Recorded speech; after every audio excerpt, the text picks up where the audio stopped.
online? I'm asking if you can, under the $5 on the app that I scanned, I'm asking for help because that's what it says. And I did show it to you online where it's listed as $11, right? But it says here, $5 though. So where's the disconnect? Then where's the disconnect? Check out. But if it's not helping me, bro, it says associate can help, bro. Bro, you're no help, bro. You're no help. You have to leave. Have a great day. Husband, saying, please leave. Huh? I don't know how that works. You don't know how it works. Okay, I'll transfer it to you. Void whatever you just scanned. Get rid of it because you guys should know what scan and go is, right? It says I can pay at the register, so it'll bring up everything that I have. You know what I mean? You take it, it's gone. Try to do scan and go. Told me to bring it to our register, but then it said to check the items, but I don't know. I'm just gonna transfer it to the register so it all comes up and I can just pay. Yo.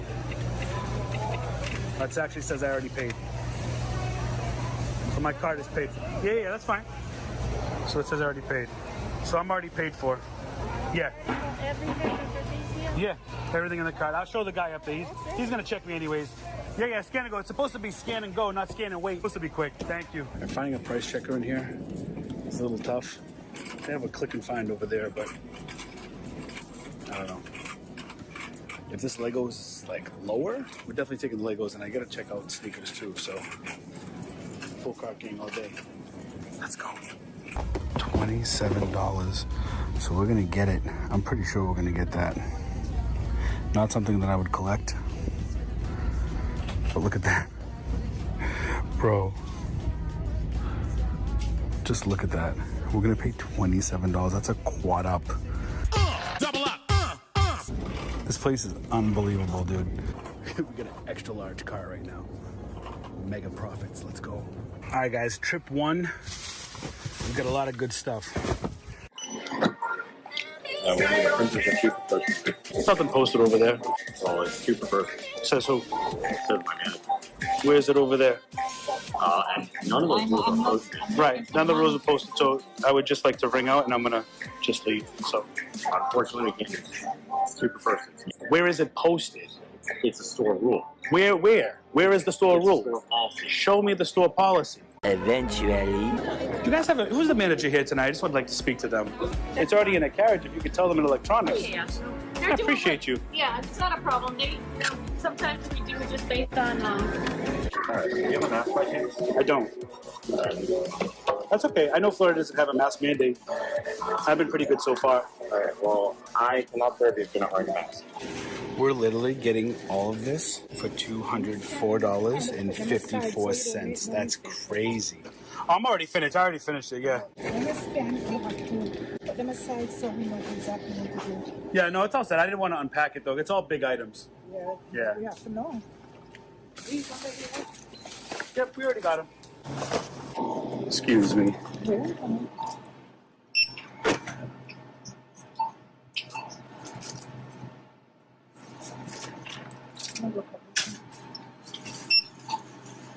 You okay? They're there for You good? me. Yeah. You do this to anybody else, though? Just wondering. No, I work. I know you work. Security cameras on the Right. So Are we you have- security, though? Are you guys for protection? Or are you Right. just trying to, like, make sure to help people here? You know No, what I mean? we have to add.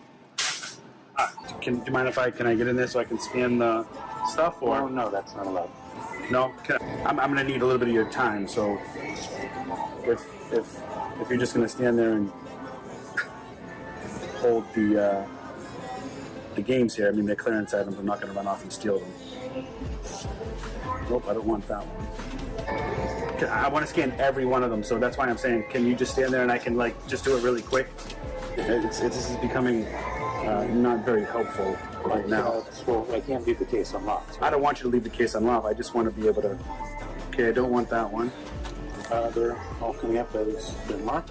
Oh yeah, these are with the clearance of the department manager with the map. I need to scan the front of it because the barcode's not working, so I just need to scan.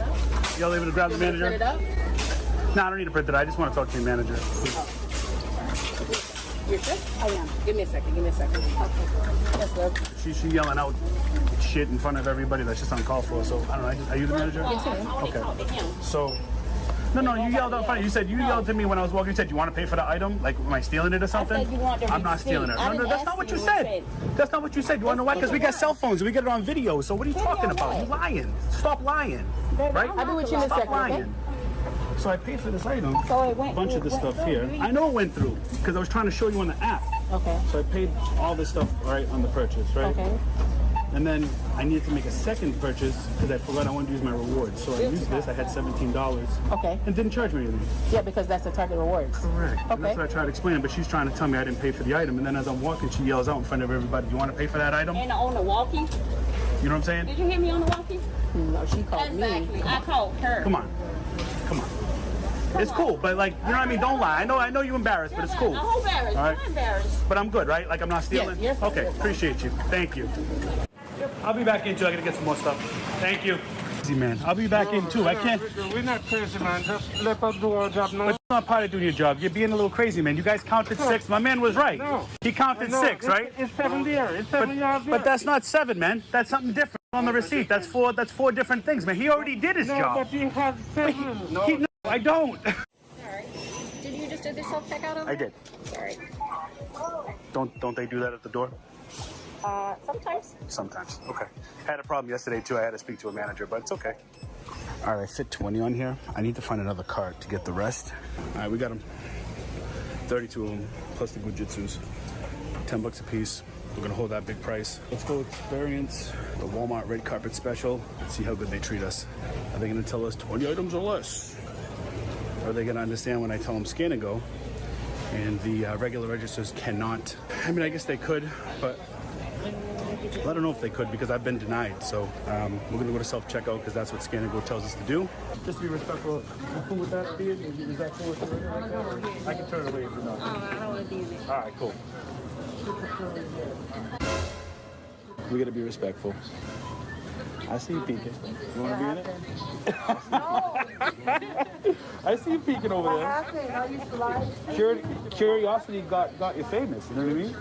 Ready? Watch this, ready? What's up, man? Hi. How you doing? Have a good night. How you doing? Can't stop the hustle. He's probably looking like, there's no way, whew, saying I don't buy my stuff.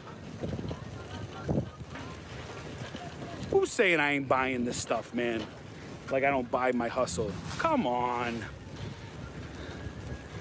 You guys know better. All right, cool. 323, we got 215. Uh-oh, we got somebody chasing me. He's chasing me. He's like, hello, hello. What's up? You see receipt? Can I see receipt? Oh, there's no way you're chasing me out here right now in the parking lot. Why? Excuse me, unless you're accusing me of stealing, You know. there's no way, dude. Dude, you just ran down the parking lot. I don't want to see receipt because he told me you check receipt. That's why. You just ran down the parking lot. You were like, oh, No. right? I just request you. Check it out. Let's look at it together. Let's look. Yeah. Thank you, sir. What's your name? What is it? Rajesh. Rajesh. My man. Have a good night. Oh, man, these people so lucky, man. Yo, homeboy ran from Walmart. See, this is why I love lives. You never know what's going to happen. Like, homeboy ran out of the front door like, sir. I'm going to take them all, so don't even bother. This whole thing's coming with me, so.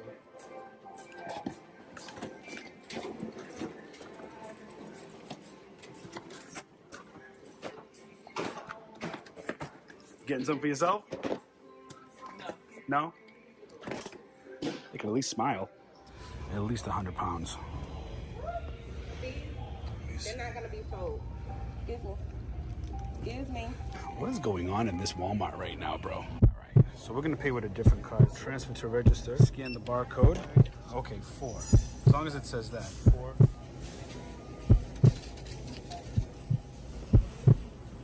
Sir, for how many items you pay? 5. Have a good day. Receipt, sir. Ma'am, I suggest you let go, ma'am. Receipt, please. Am I stealing? Receipt, see, please. Am I stealing? You don't want a lawsuit. Well, let's see, sir. Ma'am. Let's see, sir. Ma'am. Sir, let's see. Ma'am. I'm telling you right now. Hey, get a manager, because the next call is going to be to my fucking lawyer. Get a manager right now. And get head of security, too. Do it again.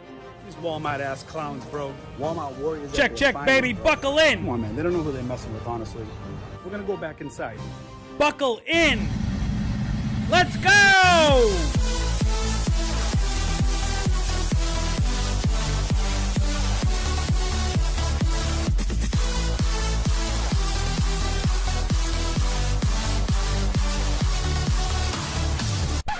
Man, oh man, where has my time gone? Still here, baby. We are still here. What is good, Hustleholics, man? What is going on? Been a minute, but there's a lot of ish that's been happening. We have a lot that's been going down, man. You guys, welcome back to the channel. We've been looking at different types of content. We're trying to regrow and rebrand the channel, but we're still doing our thing in the whole retail arbitrage space. But still, we are getting into some kind of conflict where we have haters out there. And we're going to get this right off the top. We're not even going to wait to the end. We're going to get this right off the top, because what happens is when people come for me publicly, it's never going to end well for you. So we're going to sit here. We're going to spit some facts. If you guys don't know what's going on, or if you're new to the channel, thank you for checking out this live. We are going to get into meat and potatoes later, but first we have to address the little schoolgirl nonsense that's going on now. It appears that resellers now don't like it if you say that they pick a crappy product to show their audience. It seems that the ego of resellers in general has become so inflated. They feel that they are the one-up. They are the God. They have all the answers, all the juice. Well, I'm here to tell you that's not the case. It's just not the case. And guess what? We have receipts. So we're going to break down some issues. If you don't know, I made a video of Find It, Flip It. You can see it here. Find it.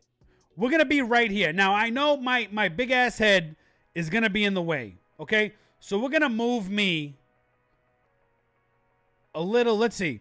If we do, because we need to I made a video of Find It, Flip It. If you guys don't know, this is it right here. Are Amazon FBA sellers even making any money? Retail arbitrage with Find It, Flip It. I did a react video, as I do with many resellers. You guys know I do react videos. We've done Amazon Trapper, we've done Primetime, we've done Gurus, we've done Kicks. What's his name? Clint there. Oh, I can't think of his name, but whatever. We've done many resellers. We've done Ryan Resells Infinity. We've done lots of resellers, but apparently people want to blow up because you say they sourced a shitty product. And apparently some egos can't handle that criticism. So we made this video here, and Rebecca left a lengthy comment on it, which we're going to go over. But I want to rewatch the video because I really want to know if you think that I actually shit on her in this video. On her, meaning, you know, talking mad ish about her, her business, anything like that. Let me know if you think I have said anything bad about Rebecca in this video. We're going to take a poll at the end of this video. Let me get things loaded up here. Let me put myself on this side of the screen and let me flip myself. No pun intended. Dumb. Let me flip myself so that way it's not too awkward, okay? And we're going to watch. We're going to watch this. Okay? We're going to watch it again. Flip it here. let's shut this music down, okay? We're gonna get right into the meat potatoes, man. Because look, I just gotta get this out of the way because this is absolutely ridiculous. What was said publicly about me and what I do, and it's laughable that another reseller would get that butthurt over another reseller. First of all, you're lucky I even picked your video to react to. You're even lucky that I picked you. I know you think you're bigger than you are, but let's humble you a little bit because when I come hard and I come with receipts. Okay? Let's get right into it. Find it, flip it here. First of all, are we good? Can y'all hear this? I want to make sure everybody hears it. We're good, right? Somebody tell me in the chat we're good, man. I need one person just to be like, yes, we're good, whatever. One person, man, that's all it takes. I think we're good, but I just want to make sure that we have the desktop audio. Says, how to get paid just for shopping at Ross. Retail arbitrage. Checking in with other sellers to see what they're doing.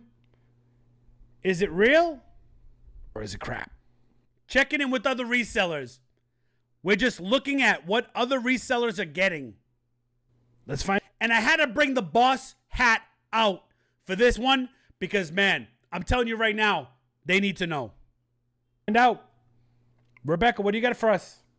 We are back to see if we can find any profitable product at Ross today. So today, doing retail arbitrage at Ross, I'm gonna start in the men's because I really like to look at the men's shoes. And then Easter's coming up, so I want to check out some of their Easter stuff. And then I'll make my way around to women's and beauty. Look what I just found, these UGG men's sandals. All right, we're good. I've never seen those are so ugly. Ugly, because they are. Uggs, those are ugly. They are ugly. But they probably sell for whatever reason. Are we upset about that? Are we upset that I said they were ugly? So this is something that I'm just gonna Google and see, like, if they sell on any platform and what they kind of sell for. Because I can't sell them on Amazon and I can't sell them on Walmart. So I did find them on StockX, but there's no data. Not a single sale has been made. Nothing. I mean, this shit's ugly, bro. Bad size. But ugly. They are. Yes, they are ugly. Ugly. And yeah, that's right. I still don't have YouTube Premium. Deal with it. I need to be right now thinking about like Easter, Shore, Mother's Day, spring items, summer, back to school. Mm-hmm. Back to school is going to be here before you know it. My opinion on back to school, like times, we're just chilling. Like the best times. We're just watching it. My opinion is anywhere from like January 15th. What up, J Rowe in the building, man, in the chat? What's good?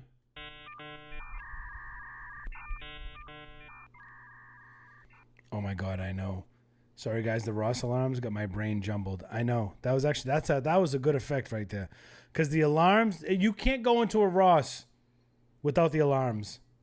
To like August 25th ish. So, with that being said, you could tell how ultra processed this part is cuz she tried so hard to get the alarms out. So let me explain that because I have to over explain everything in case snowflakes are offended. When I say your video's over processed, because I've been editing for 7 fucking years. When your video's over processed, it means you're trying to minimize the backroom sound. It's processed so many times you can tell in your voice, right? That's not a diss. I don't know what was found offensive in this video, so we're gonna pick apart every little snowflake piece of this video, okay? Ultra processed, meaning you sound more muffled to get the background noise out because the Ross alarms never shut off. Just came across this Champion backpack at Ross for $13, $12.99. Okay. Now, when I scan this, I only am looking at this from a back to school perspective. Yeah. So I only care about what it was selling for during the time frame that I just said. And Makes my sense. opinion was the best time frame for back Makes to school. sense. So I want to know what it was selling for last year. Last year during back to school, it was selling for anywhere from $27 to $30. Okay. Everybody's doing FBM with this though because the FBA cost is like $12. It's ridiculous. Stupid. You can ship this for less. way Yes. less. It's so light. Anyway, I don't offer free shipping. Yeah. So regardless, the customer's going to pay for shipping. That's the one thing I wish Amazon would do, man.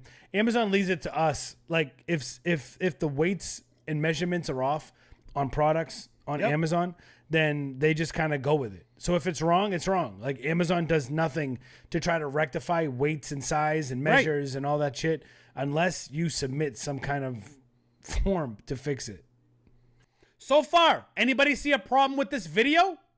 Let me know. Put in a buffer of $2 just in case if maybe it is a little bit more than what I'm charging for Peter K in the building. What up, Peter? shipping, but odds are it's not going to be because this is so light. It's not like a big bulky backpack either. So I'm gonna bet that I could sell this FBM, not a problem, between the times that I just said, July to August, like 25th, for $27. And with that being the case, Nepetto let me know that I'll make almost an $8 profit on every single unit. And right now, We try using that Nepetto app. I don't like it. I found 3. I will tell you, I did try using the Nepetto app, and it's trash. I hate that app. Seller Amp for the win. Nepetto is garbage. Don't even bother. Units so far, $13 each. So, easy money. And Champion is such a great and underestimated brand to be selling on Amazon. I agree. Heard it here first. Found another winner. I found 2 Agreed. so far, but there's definitely more because I see a lot of pink. These messy Adidas shirts, only Bet you can't sell Adidas now, can you? only $15 at Ross. They retail for $40, and that's what Amazon is selling these for on Amazon. Now, I know there's like weird stuff going on with Adidas, but with Amazon, but they let me list this and sell this as new. That's been like people's issue. Okay. It's not letting people like list and sell Adidas as new. Right. I just checked I can list and sell these as new. The $40, I'm not even quite sure it's still profitable. I'm gonna take the price to 32. And Is it profitable? And try to Rebecca, let's see. Show us how it's profitable. compete with Amazon. Are we offended because I asked you to show us how it's profitable? Are we offended? I want to see the screenshot because I've dealt with things at $15, buying them at $15, selling them at $40, and it's just not worth it. Which is facts. We've been in this game over 7 years. We've done lives. We've shown everything from scanning it to buying it to shipping it to all that stuff. We've done it all. We are not new to this game. Let's see the screenshot. That's just my own personal preference and what I want to do. So we're going to try it out. I found 2 units so far. I'm still super profitable. There it is. Boom. So there you go. Look at that screenshot. That's the screenshot that was posted. Okay? That's the screenshot that was posted. Well, guess what? We found the same product here. We found the same product so we could compare apples to apples as of today, as of this live. And it looks like the numbers are a little bit better by like maybe $1 or something like that, right? The numbers are a little bit better. So if we look, I know my head's in the way. But if you look at her profit, right? It's basically the same. Now we put in the same thing, $32, $15. You can see the profit right there. $6.30. At the time that she was sourcing, the profit was $4.28, right? So they're pretty close. It does not incorporate, these numbers are not with placement fees and shipping because these numbers are so close together that you're telling me that shipping and placement cost you $2 more.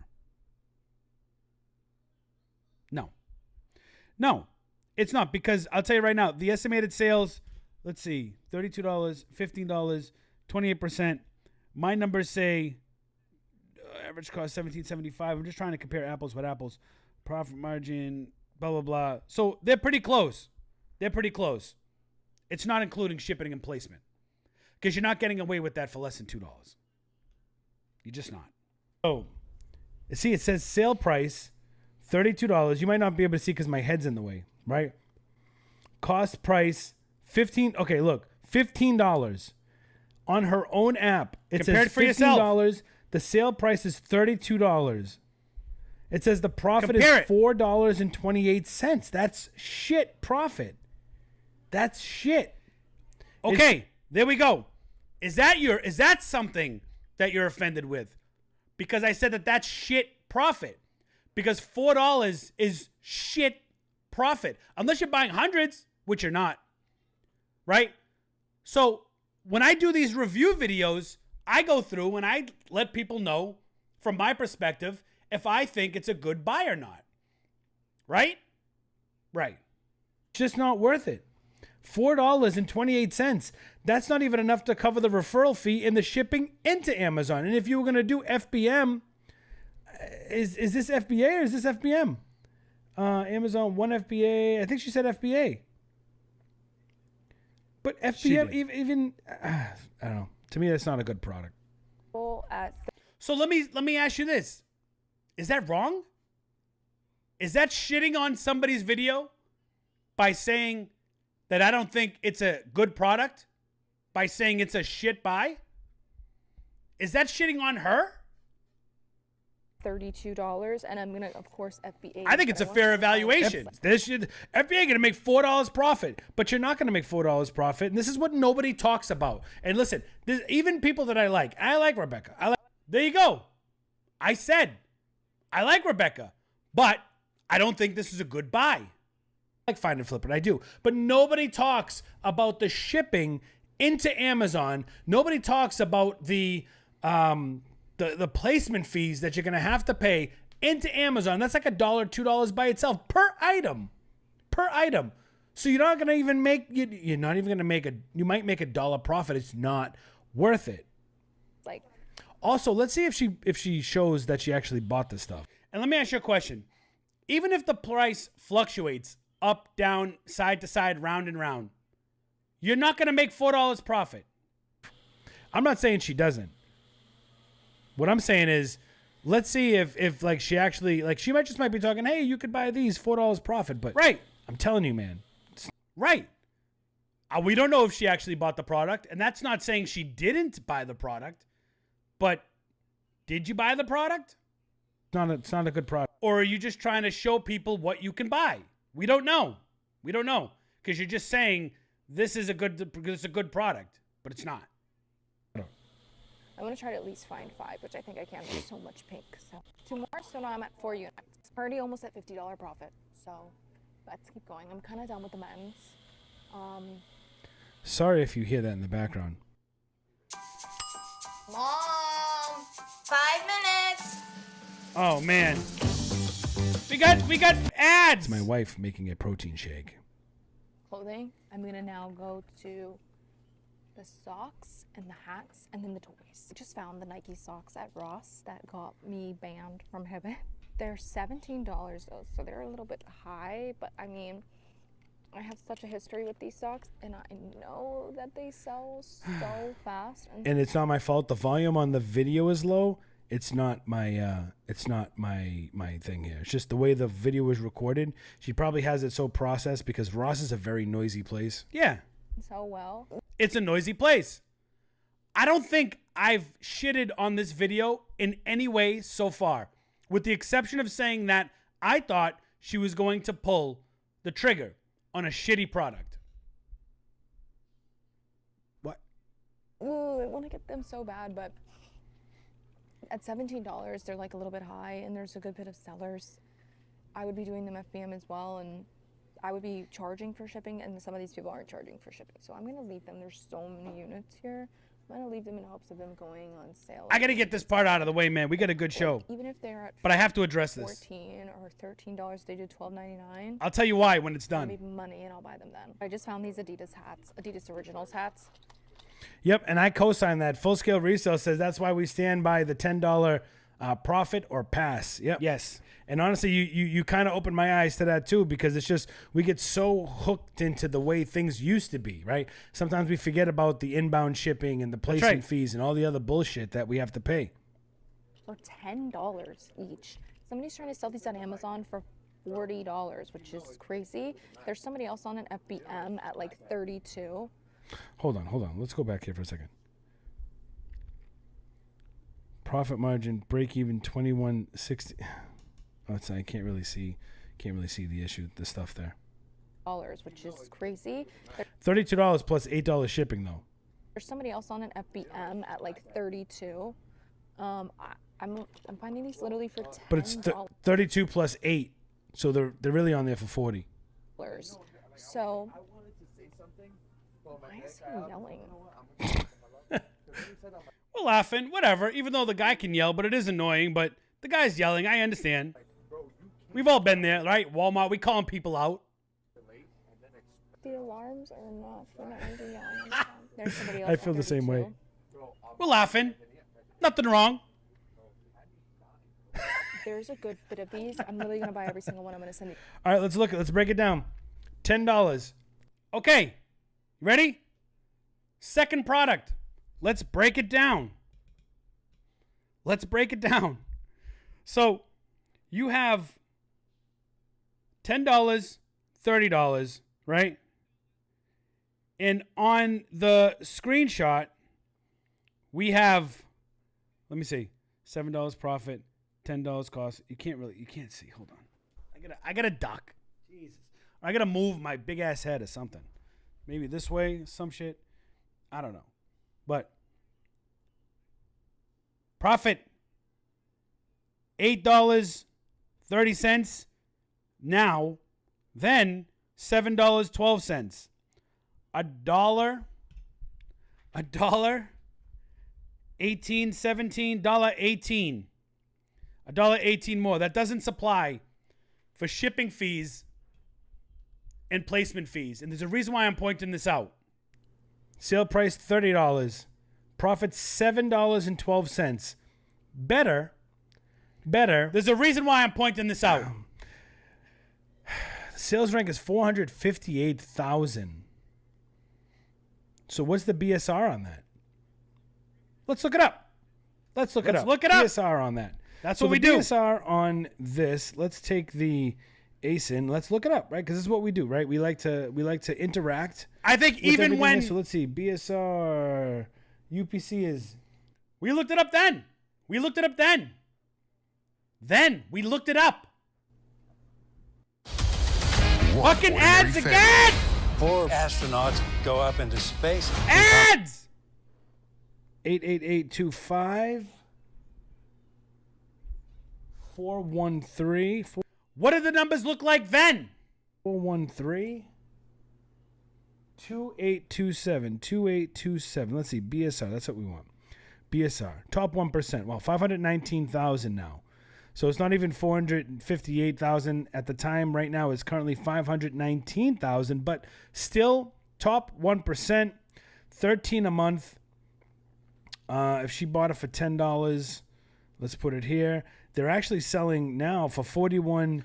So for 41, because at the time they were selling for 41, she has a sale price of 30. 76, and the profit is $17.09. $17 for $10 more sale price, even more. What's 7 plus 10? 17.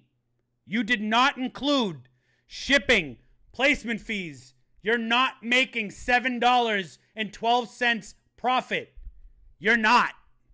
99 cents. I hope she held on to those because, well, there's only one seller on here. Now I'm being a little bit aggressive now, but when I made this video, we weren't being aggressive. We were analyzing. We were just looking at the products.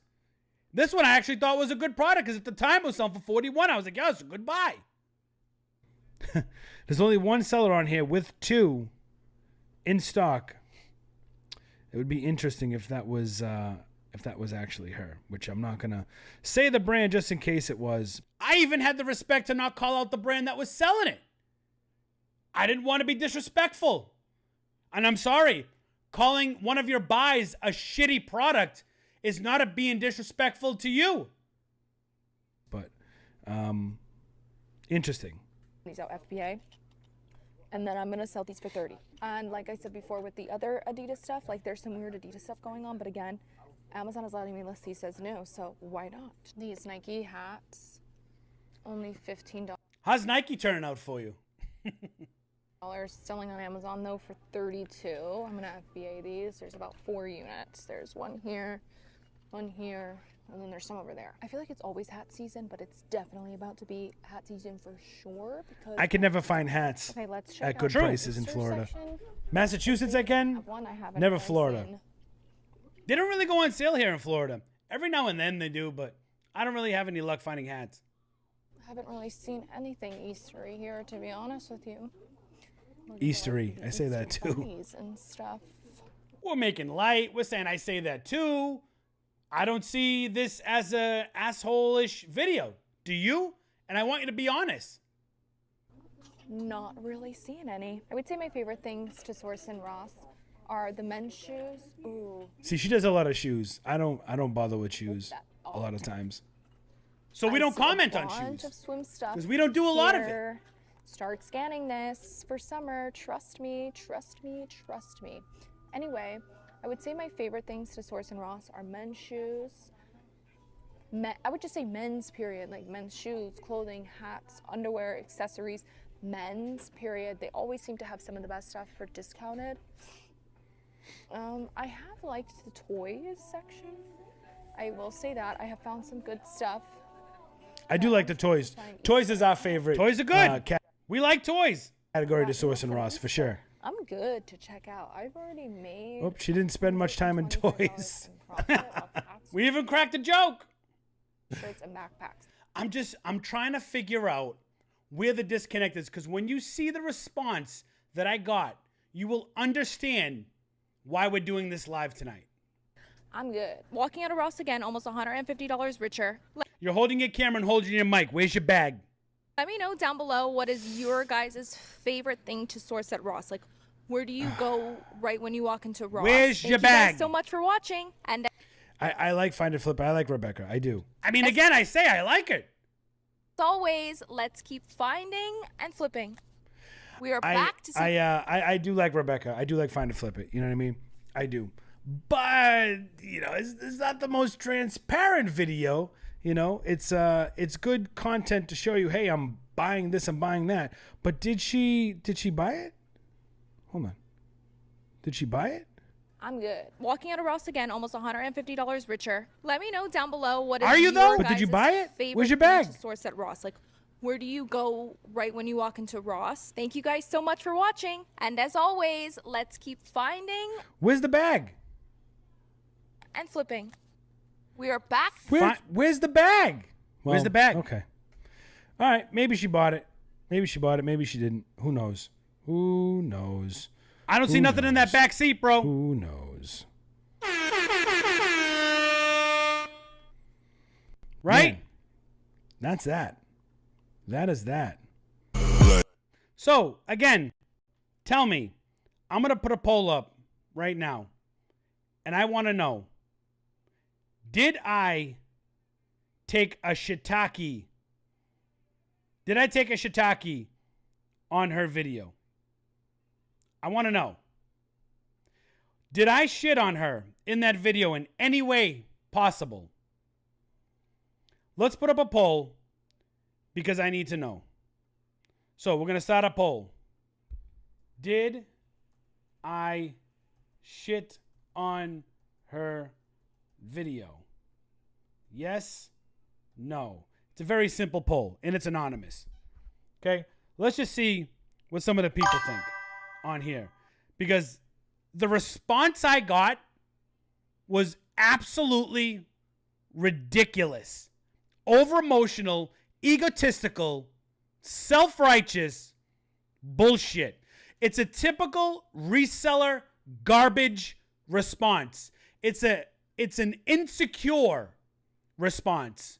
It's someone who's so insecure with themselves, they can't handle somebody saying that they made a bad buy. They can't do it, you know? It's just, it is what it is. And they can't handle it. They can't handle it. So, we're gonna... Oh, shit. I can't even fucking... This whole thing is like... We're gonna fix this. Hold on. I'm like in the zone here, bro. All right, ready? All right? That should be good right there, right? Right? We good? All right, whatever. We're good.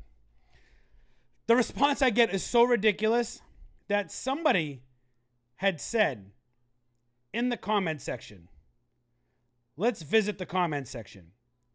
And before I show you her comment, I want to go to one of the comment that says,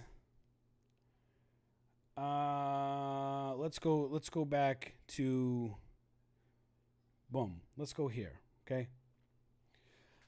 Somebody commented and said, I only subscribe because you are transparent. Please don't stop. Thank you. And then somebody said, was thinking the pedo incorporated those costs into the overall equation. I might be wrong. And this was Rebecca's first comment. It does. It does. Ready? Let me actually blow it up for you so you guys can see it. She said, it does, LMAO. This guy has no idea what he is talking about.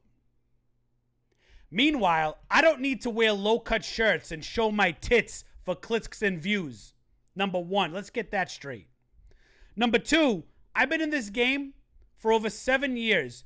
I've sold millions of dollars on Amazon. I know what a good buy is, and I also know what a bullshit reseller is. Do you understand me? So yes, I do know what I'm talking about. So this sparked right here. I saw it, and I responded accordingly. I said, tagged her, maybe make that clear when you're trying to be transparent. Also, it incorporates for placement fees as well? Question mark. I didn't think so. Rebecca, we aren't mind readers, right? So maybe work on better communicating before you push shitty product buys for clicks and views. I don't know what I'm talking about. Ha! Next time, show that you actually bought the product. Now that response was definitely a dig. Because you said, I have no idea what I'm talking about because I said you were making a bad buy. So what did you do? Let's see. We have one simp here. That's our girl, Rebecca, blah, blah, blah. Buffalo Picker in the building, man. Love Buffalo, man. Where is the bag? That's right. Where's the bag? Primetime treasure hunter. Well-respected reseller and YouTuber. Doesn't seem worth it. It doesn't. Somebody said, you like her, but hate on her, which I wasn't hating on her. I said she had a shitty product. One out of the few that she was reviewing. Let's see. If you're using SellerAmp, you could factor in inbound shipping. Yes, we know that. Let's see. Riding all around for $4 profit an item is crazy. Gas, time, shipping cost. Where's the profit? There is no money.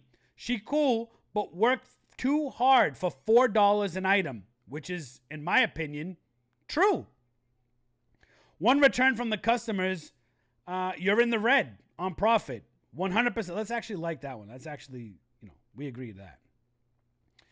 Let's see. Another one. I like her also, but you would have walked out of there with a full cart because you would have looked at toys also, which she just mentioned them and walked out. LOL. Right. The difference between me and her is I walk out with full carts or I walk out with no carts. I don't F around with little piddly profits anymore. That's not how we do our business. It's not profitable to do that. This isn't 2017, 2018. You can't do that and be profitable. Let's see. This one says, tell her to make me a protein shake. Oh, shit. Since I'm in Florida with the hookup on Richie's podcast. Oh, man. So she made a big comment here, right? Which I'm actually going to we're actually going to read here. Let's get back on the right side or the left side of the screen, and let's kind of boom.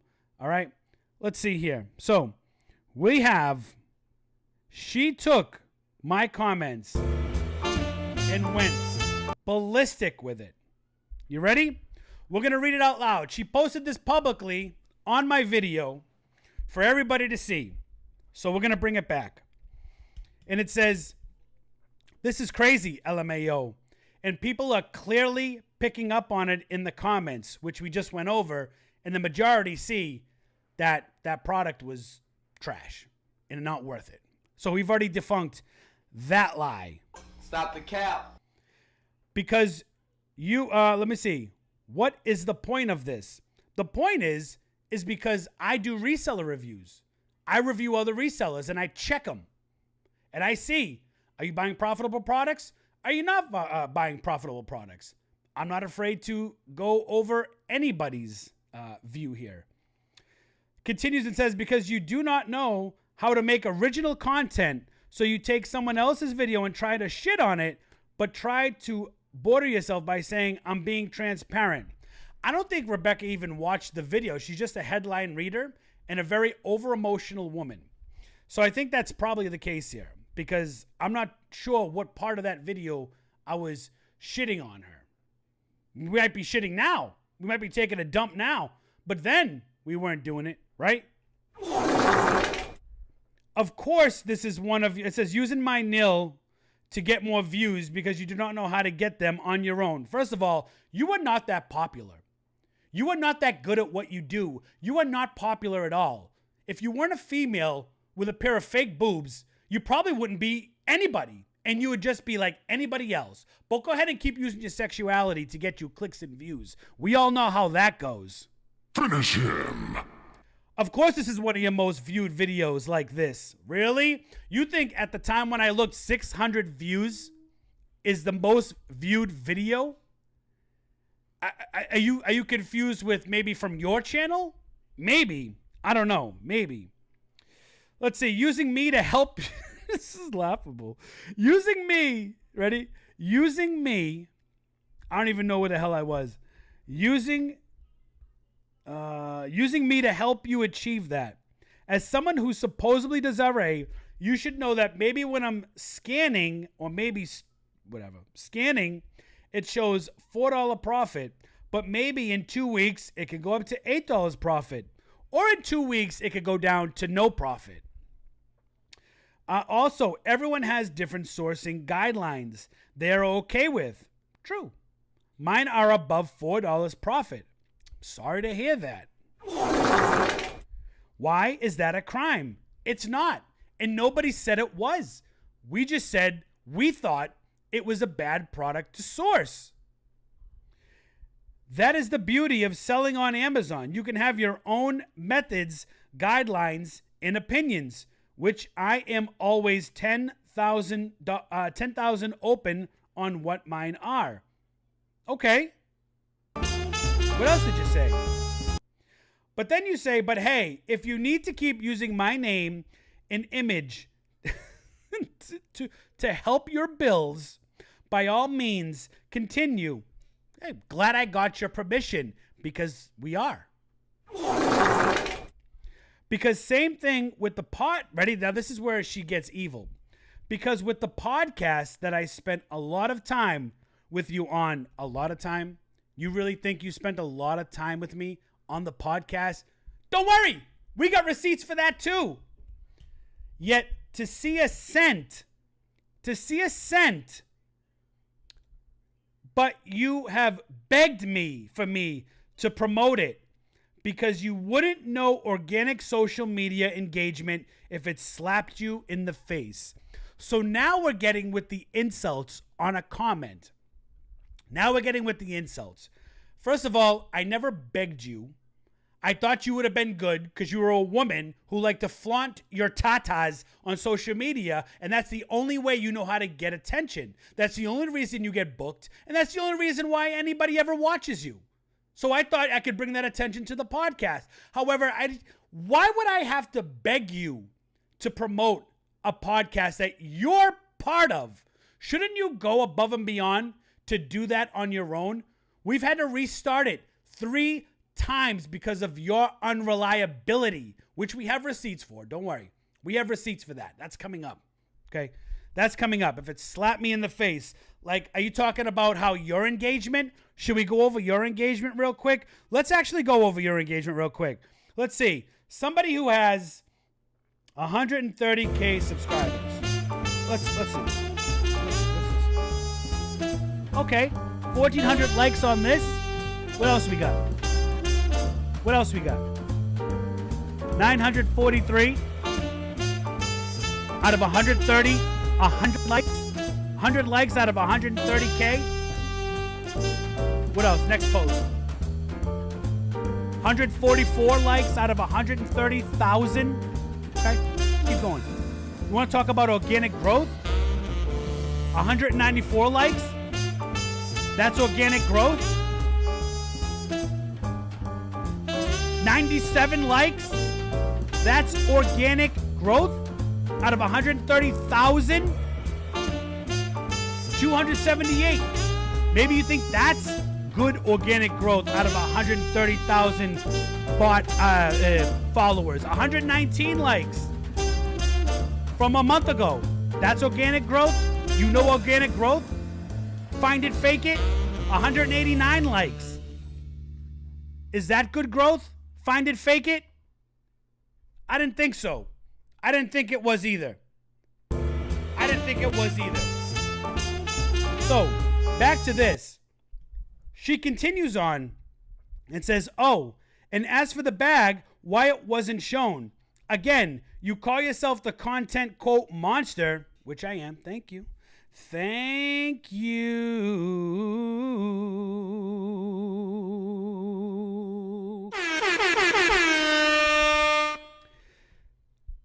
LMAO, you should know that's why. Overwhelming.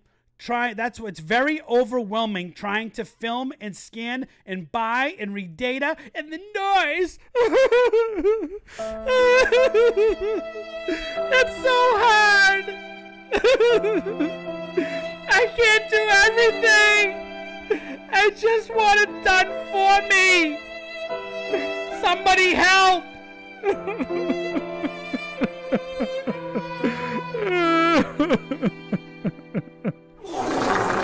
Cry me a river, Sally. Everybody knows for 7 years I invented live sourcing in Walmart. It is not that difficult to film, do your profit, do your thing. That's what makes us great. And that's the difference between your follower count and my follower count on YouTube. And that shows how much I've earned on YouTube and how much you wish you could earn on YouTube. That's another story. Okay? And you also know I have a health. Here we go. Ready?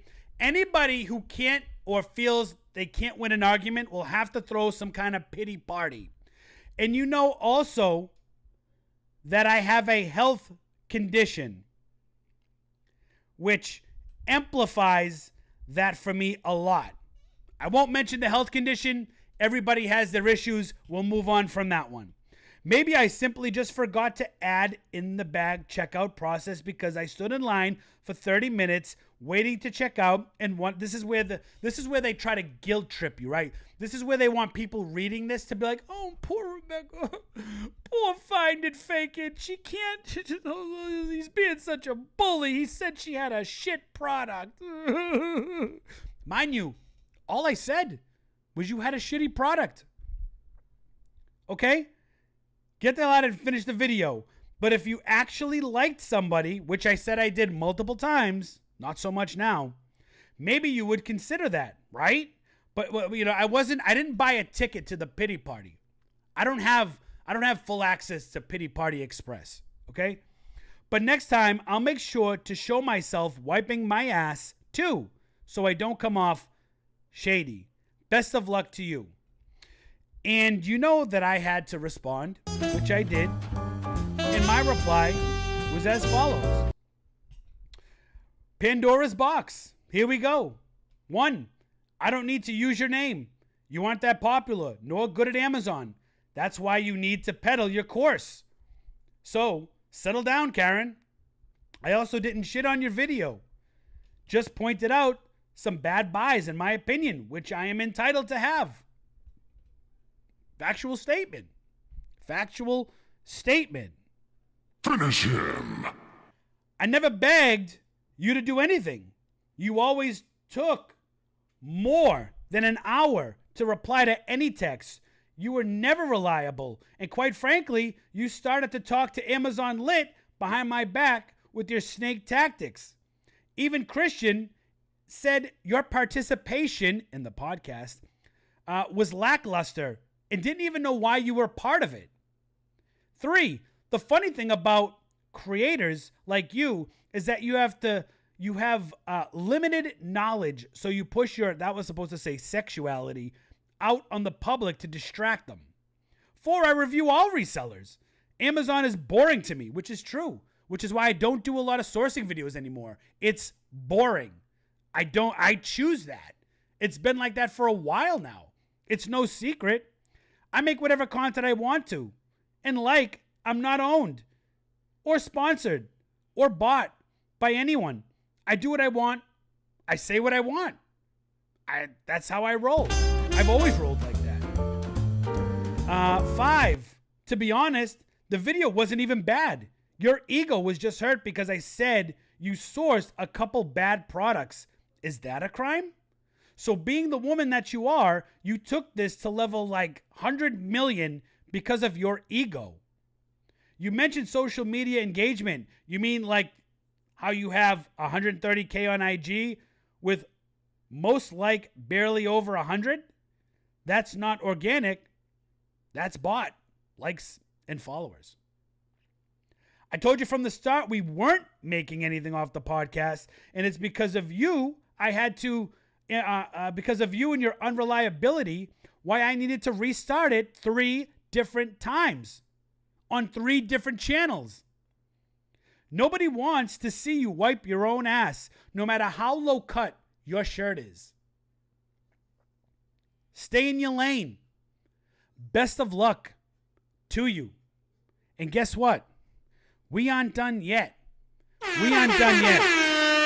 Because I'm so sick and tired of these resellers coming out of their mouth with some snowflake garbage bullshit publicly. You could have DM'd me. If you had an issue, you could have DM'd me. But you needed to get on the video that you feel was liked because you need people to go to your channel and check out your shitty content. You could have DM'd me privately. Reezy Resells did when we had our little thing going on. And now me and Reezy, we text each other. We're cool. We got it straightened out. But we did it privately. But you want to come public. So that's cool. I'm going to give you the attention that you deserve. So well. So let's move on to the next thing. Since you have such a big mouth, let's bring some more receipts. Check this out, right? This is text messages between me and Rebecca, because everybody needs to understand how the frustration of working with this woman has really been. Because we had Amazon Lit was sponsoring the podcast. Amazon Lit, Eric, was hooking us up with the podcast. He was hooking me up. And what did I do? I simply told her, hey, we have an opportunity here. Why is this? Hold on.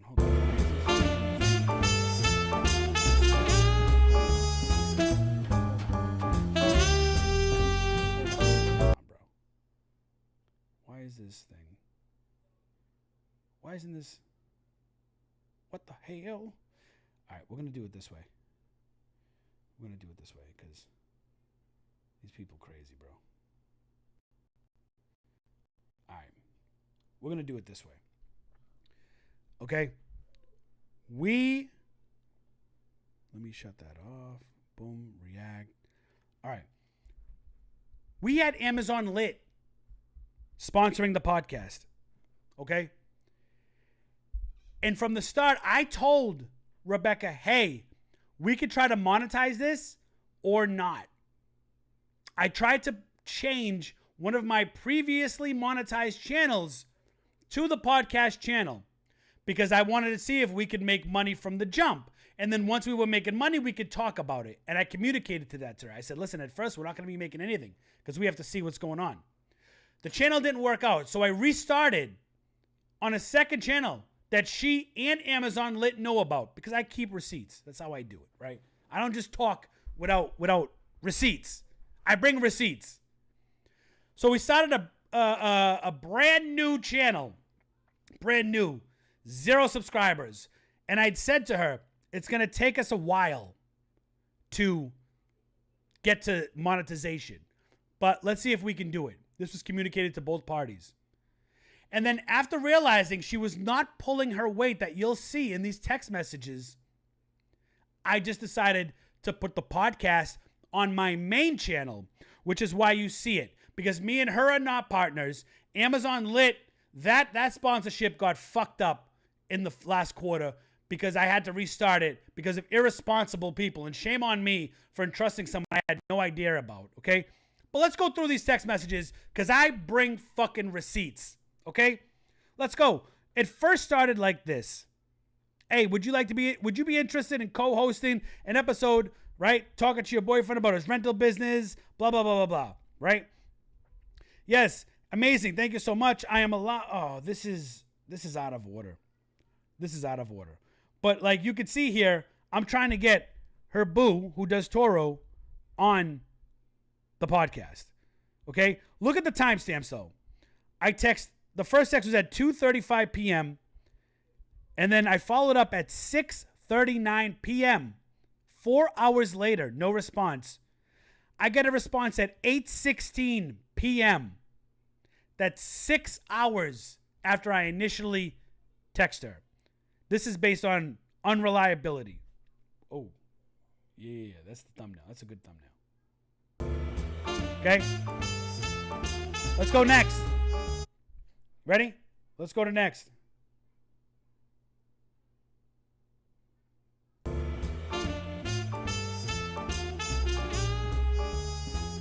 Check it out. I'm messaging her.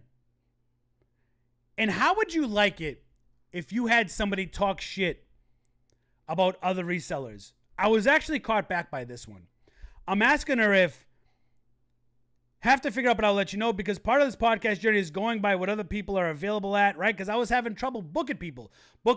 Everybody likes to talk a big game. Oh, I'll be on the podcast. Sure, no problem. And then they cancel last minute, or they don't want to do it, or they say they can't do it. It's just a bunch of bullshit. You know what I mean?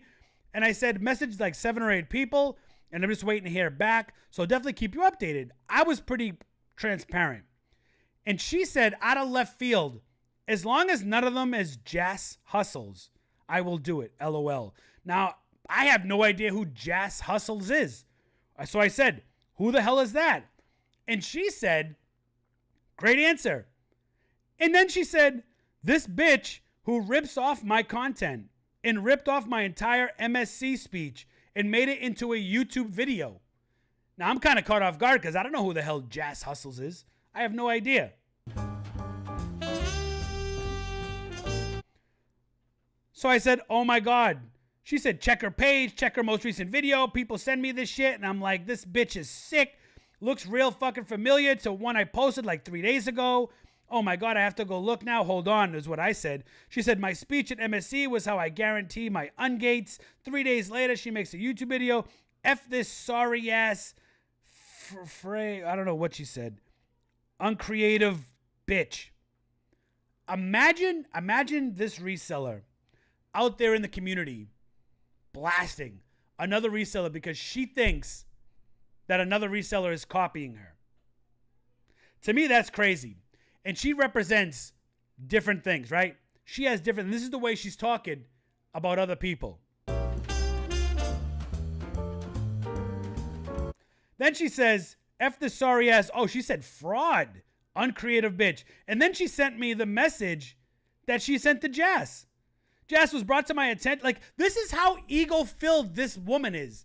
This is how crazy this find it fake it is, okay? Jas, it was brought to my attention multiple times, right? Which, probably like once or twice, right? About a guaranteed ungate video you posted on YouTube. Blah, blah, blah, right? You can read it if you want to pause, go back and reread it. However, when you go off and copy my exact speech, word for word, and try to play, was it word for word though? Or are we just over-exaggerating? I don't know. You could go and find it and be the judge of that. Right? Sorry you feel this way. That was never my intention. So even after being attacked, this Jas Hustles was actually pretty nice to her. I think pretty like how I was pretty nice to her after I was attacked, right? And I said, you have balls. I like that because that's how we roll. We roll. Yeah, There can only be 12 watching. It doesn't matter if there's only 12 watching. You want to know why? Because we switched our content and we're not a part of the algorithm slave anymore. But don't worry, this will be a video. So keep watching, Frankie.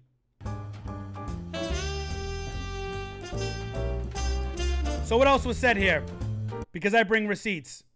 So I said, so the podcast studio is completely booked on the 16th. You can read this if you want. This was at 7:40 p.m. on May 12th. Okay, May 12th. I'm trying to get things booked. And I said, I also have guests like Lucas Prada, another guest, which was a gay guy who makes bank with OnlyFans, because I thought that would be good content. He's a gay content creator who does OnlyFans. He lives in a penthouse in Miami. It's good content. And I wanted to get him on the show.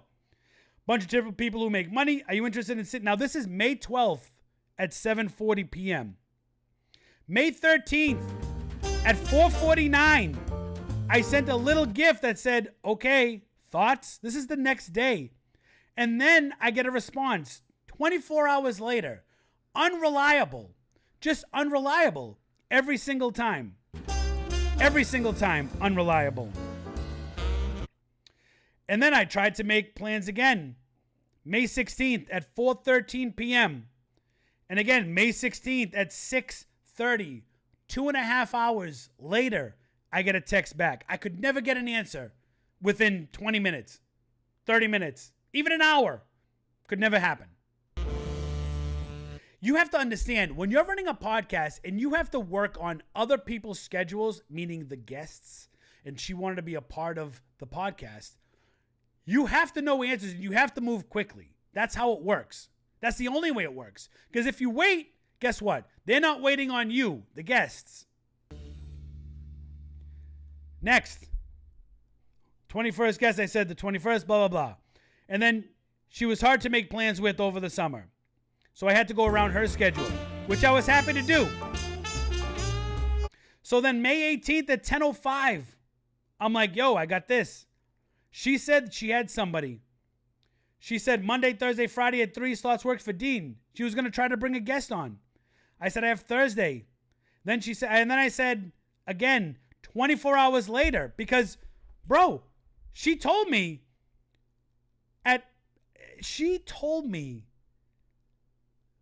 that she had somebody. And I respond because, number one, it's first thing in the morning. And I was trying to give her a taste of her own medicine, if you really want to be honest. So I said I have Thursday off. I have Thursday the 23rd at 3:30 open. No response.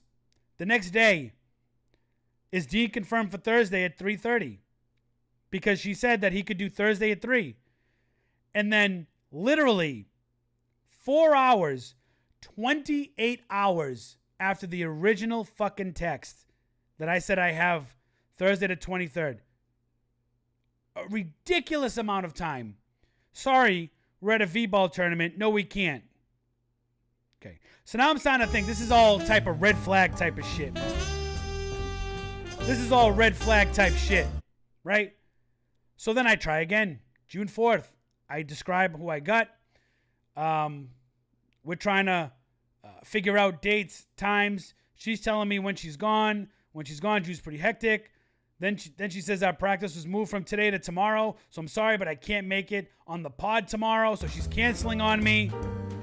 Just overall unreliable. And shit's crazy, man. Like here, 10:49, June 18th. And then again, June 18th at 4:50 p.m. 7.5 hours later, I'm like, Rebecca, hello, McFly. Is anybody home? Is anybody home? Like, are we, hello? Are we here? And then at 7:09 p.m., more than 2 hours later, she says, it's just, shit is just comical, bro. It's just comical. It's just comical, for real. It really is just comical. And it's sad. It's sad that somebody who claims to teach people and put people, you teach courses and all this other crap, that you're this unreliable. At least when you're working with somebody else after you expressed pretty good interest in it. So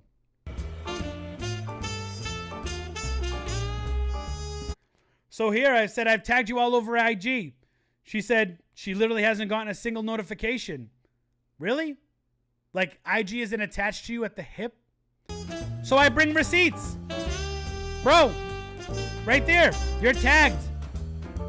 And I show you that I tagged you. But you're going to say you didn't get it.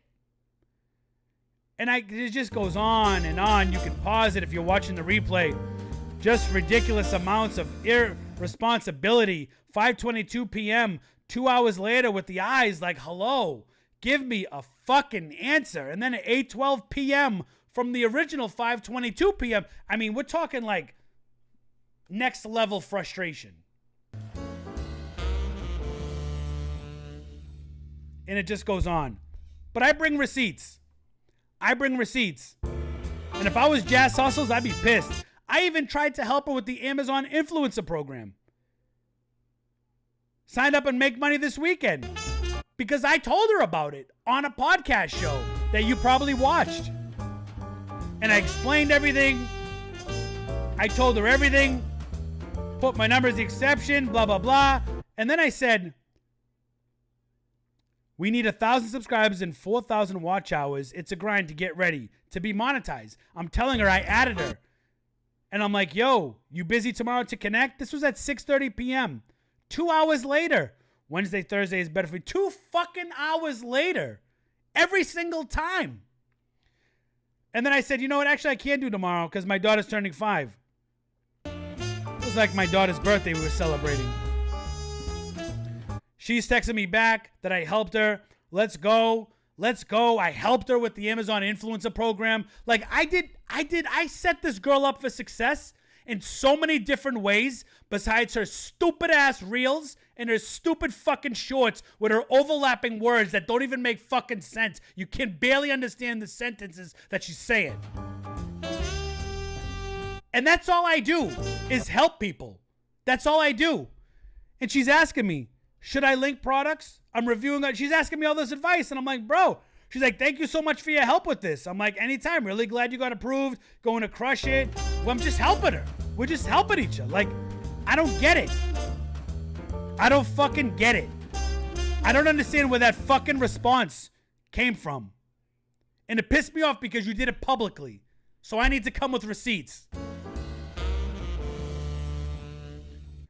Caught up. First episode's going up. Would appreciate it if you could start promoting it because you've never promoted the podcast. You've never promoted it on a post, on a reel, on a story. You never promoted it, not once. Or maybe you did once or twice, but I would have never known because you never tagged me and I've never seen it. And I said, if you could start to promote and tag links, etc., to the videos going forward. If we are a team, then we are a team. We need to work to monetization, meaning she knew we weren't getting paid. So remember back when she said, and I've never seen a cent from the podcast. Chick, you knew you weren't getting fucking paid. Please, I bring receipts. Please, you need to stop the cap. Stop the cap. If we're a team, blah, blah, blah. So if we pump out our posts with us about the show, it should grow, no problem. Like, come on. Ready? And again, hey, Rebecca, can you help promote the podcast? The show's up. Maybe a few stories. Maybe talk about being a co-host to have to get this some attention, which she never did. That's the link to the first episode. I gave her the tools. New episodes will now be rolling through and being edited to put up. The harder we promote it, the quicker we will get this thing monetized. Okay, I will. She knew we weren't getting paid. So to say that publicly, that you were deserved any kind of monetization, that I never paid you a cent, you're trying to imply that I screwed you over monetarily when you fucking knew you weren't getting paid? That's some scumbag shit. Trying to get in on one of the managed for Club 11 in Miami, which I know personally. His name's Winter Michael. Great guy from from Boston, which we never ended up talking because I had to switch lanes on the podcast, which is a shame. But this just goes to show unreliability, never got back to me in a timely manner, never promoted the podcast. Just absolutely ridiculous. I said, we need to promote hard. Okay, cool. Never did it. Never did it. Then I'm asking her, do you have availability? 10:53 a.m.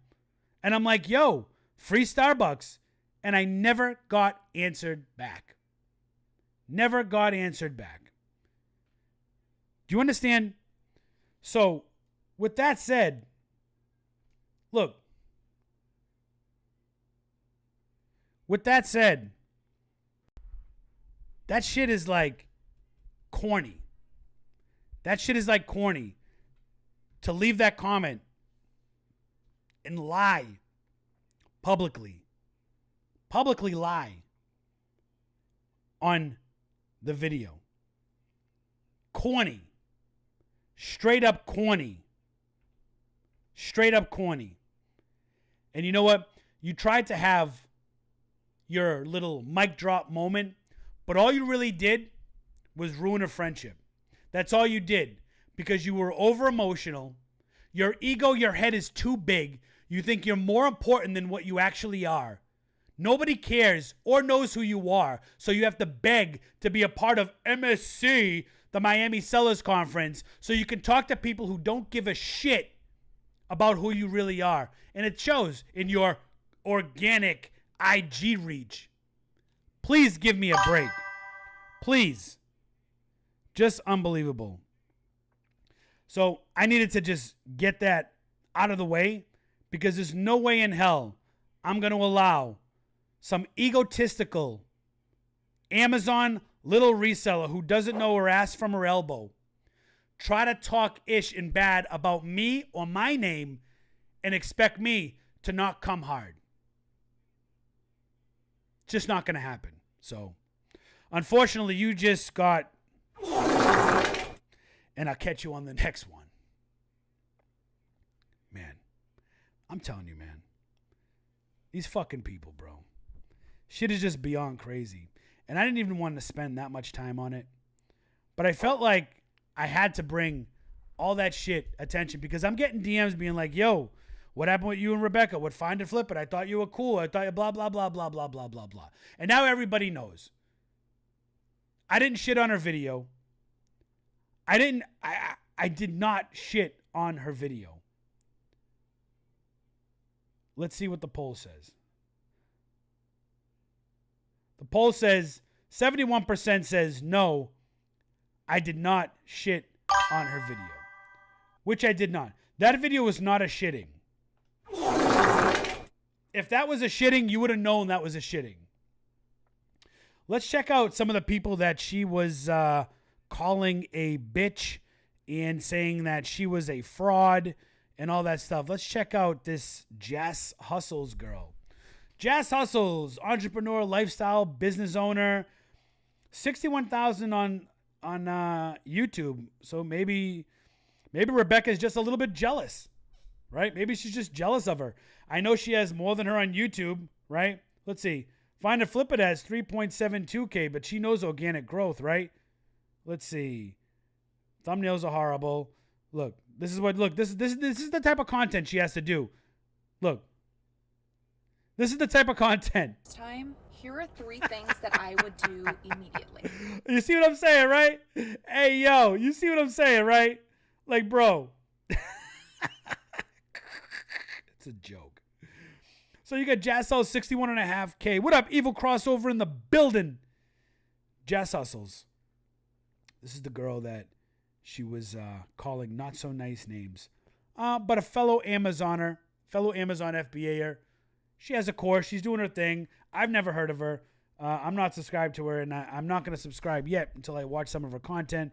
But I just wanted to see her profile, because it looks like there might be some jealousy there, you know? She's got 61.5K on YouTube. The other one has Find It Fake. It has 3.7K. And then on IG, Find It Fake, it has 130,000 130K followers, and Jazz Hustles has 148K. So there might be a little jealousy there. Maybe that's why she called this young lady here a bitch, a fraud, uncreative, blah, blah, blah, right? And you saw the response that Jazz gave her was a very, hey, sorry, I didn't mean to do that. I didn't know that, blah, blah, blah. It was a very easy 1-sentence answer. No need to get into an argument. And that just goes to show you who the adult in that conversation really was. You know, you had Karen and then you had Jazz Hustle. So shout out to Jazz for handling that pretty elegantly. You know what I mean? You handled it better than I would have. That's for sure. Man, we're going to check out some more resellers because that's what we do when we hang out. Let's check out Amazon Trapper. People have been asking me Amazon Trapper for a little bit. They've been asking me about Amazon Trapper. So we're going to go ahead and watch one of his videos. We're going to put this, we're going to speed it up to 1.25. Let's see what he says. He says, a full day of sourcing with a 6-figure reseller. Amazon FBA 2025. Let's see what Amazon Trapper is up to. I'm going to walk you guys through what an average day in the life of selling on Amazon looks like. Right now, we got the big TRX parked up at the storage unit. Hey, shout out to Amazon Trapper, man, for having that truck. That truck is pretty dope, man. I mean, you can't hate on the truck, man. The truck's pretty sick. That Raptor? Is that the Raptor or the TRX? Is that a Dodge? Or I don't know my trucks too well, but that's a dope truck. I like the color. Had to come over here to grab a couple items that I have to ship out today for some customers. We're going to do a little bit of sourcing today. We're going to ship some orders out. We got a UPS pickup scheduled at my house, so everything that I got to go out from over the weekend as UPS, they're going to come pick that up. I'm going to drop off all my USPS stuff off myself, and then we're going to get into some sourcing, so stay tuned. Sure, I think he's sourcing. It's going to be a dope video. I'm going to drop a lot of gems for y'all, and I got a special Let me speed it up to 1.5 and see if that's too fast or not. 1.5. All right. Prize for you, but I'm only going to say it at the end. So make sure you watch the whole video. I'm out. Hey, you know what I'll do? I'll even put closed captions on, because sometimes if closed captions are on, you can go along better when we have it sped up. I bought this for $15 and then paid $30 shipping, and I got this for $3.99. Can't make this shit the fuck up, dog. Paid $15 for this and then paid $30 for the shipping. They paid $50. They gave me $50 for it. Guess how much this cost me? This cost me $4, and the shipping on this only cost me like $12, I think. So 24. Bro, I made like $20 profit off one of these things. Jeez. Bro, all of these boxes that I've had. I want to see it. I want to see the metrics, bro. I just want to see the metrics. Have came in so clutch. Literally recycled. I haven't had to buy any boxes, bro. It's tough. Unfortunately, this box does not fit. So this shit right here, it didn't really have that much data on the product, but it was super profitable. And the store had a lot of them, and I've seen it at multiple stores. So I think Amazon Trapper is out in Philly. I think he's a Philly dude. I felt confident listing it without buying it, just to test if it would actually sell. And I got some sales on it, so now I got to go back to that location and buy all of them, as long as the dates are good. I don't mind waiting to get sales if it's going to sell. So I'm going to just go buy the rest, now that I know it actually does sell. It's another day in the trap. Yo, the truck sounds mean though, bro. I'll say that. That truck sounds mean.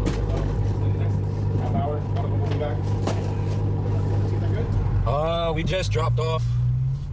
I mean, that's a really good idea, man. That's a really good idea. You have it in the bed of the truck, and you just on that bitch. You just like on there unpacking. That's the way to go.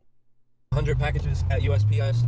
We put out the other packages out back of our crib for UPS. UPS is gonna come pick that shit up, and now we're trying to figure out the route we're gonna take to go source. And I think I'm gonna just go to Simpleville now, just so I can get that out the way, and then probably slide to PA to hit some more grocery outlets and spend some more money, make some more money. FBM is back rolling after being down for like 4 months, which is why you guys haven't seen me doing a bunch of FBM. It's been mostly all FBA and like wholesale shit, but FBM is back popping. I'm happy about it because it's the best way to flip your money fast and take advantage of the good margins that RA has, you know? So a lot of things that I sell that I get RA is like big ass drinks, which you guys see me moving a bunch of drinks. I can't FBA though, so when I wasn't doing FBM, I was missing out on a lot of the good FBM products, but we're back now, so yeah. Listen, and Amazon made some changes for FBM. You guys can look back to some of the older videos for it. Amazon made he made a lot of Amazon made a lot of changes, a lot of changes. Spend at least like 4K today on new inventory. I want to fill up the back. I want to fill up back here, so hopefully we can find that much stuff. If I spend about $4 grand on inventory, I should make at least $2,500 profit from that with how things have been going. So that's my goal. 2.5K in profit today. We'll see how close we get. Why is Amazon paying me $600 a day? Because ads, I use Amazon AI. Shut up, I know. These ones is not bad. Ain't nobody in stock right now. Everybody's sold out, which is a great sign. Amazon usually has 50% of the buy box. I'll come back to those. That's some shit I'll grab, like, worst case scenario. Triscuit vibe. You like Triscuits? Yeah. Pack of 12. So 3 boxes of these would be a set. So that would be $24. I mean, my man posed it. Listen, if there's two categories that are really good to not have to deal with all the gating BS, it's definitely going to be grocery and books. Those are going to be the 2 categories that you're going to have the best luck in with sourcing Amazon if you're trying to source products or just starting out. To sell for 40. Man, there's some profitable shit in here right now, man. It is some profitable shit right now. $4. This will be at FBM. We got $6. Not that much profit, but it's profit. Dunkaroos. Oh, 12 pack of Dunkaroos. Yo, remember Dunkaroos? We always see Dunkaroos on these type of videos when they're sourcing groceries. He said Dunkarooskis. Bussin'. Whoa, it's not bussin'? I'm shocked. That's because the new age kids don't know about Dunkaroos, bro. They don't. The new kids don't know nothing about Dunkaroos. That's true.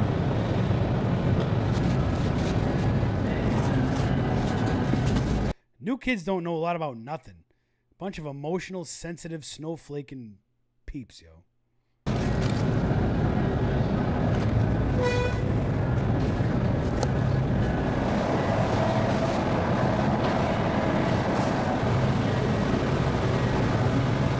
$5 protein bar. That'd be $6. You know, at first, I'm not gonna lie, Amazon Trapper, man, yo, this dude got on my nerves, bro. He got on my nerves. But I'll tell you right now, the more I watch him, the more I realize how much he stands out versus everybody else. And I think of how I started, which is why I stood out a lot when I started. Because of what I did, how I talked, phrases I said. And this dude reminds me of a young me. He's got his own lingo down. He has his own sayings, his own phrases for his audience. And his channel's grown. If you look at his recent videos, they're taking off. I actually have changed my mind. I actually think he's doing a great job, man. I can respect Amazon Trapper. Almonds. Almonds is not bad. It's the 1 unit. 2. 3. 5. 6. What you about to do? Clear the shelf gang, baby. You already know. Clear the shelf gang. $4 profit, 71% online. My bad, guys. I know you guys are fed up with the ads. Maybe I should just pull the trigger and pay $10 a month. Probably another grocery outlet seller that I could steal products from. Yep. Another grocery outlet seller that I could steal their products. Clear the shelf gang, man. You reverse source that, or you just scan it? My man's making it happen. I just scanned another one. I just went to the variations. 6 units of the almond blueberry. Yeah, I just went to the variations inside the app because I seen that they had more flavors here. And this flavor is selling for a little bit more, actually. Another one. Damn! He's clearing it out, bro. $5 FBM. Still a double up. Easy little double up. You got somebody filming him too. 50 times a month, $2 buy cost, $2 profit. So it's a double up. No, but $2 buy cost, but $2 profit. It's a double up, but that's not enough profit. It's just not. It's not enough profit. The sale, buy box looks great, but it's just like it's $2 worth my time to print out the label, package it up. See, he knows. I don't think it is worth my time. See, he knows. He is keeping it real. Why can't other resellers just keep it real? He's keeping it real. Is it worth my time for $2 profit? And it's not worth your time for $4 profit either. Careful who you follow. I'm a pass on that. The brand is on the listing. I haven't seen any other sellers on there, so I'm gonna add.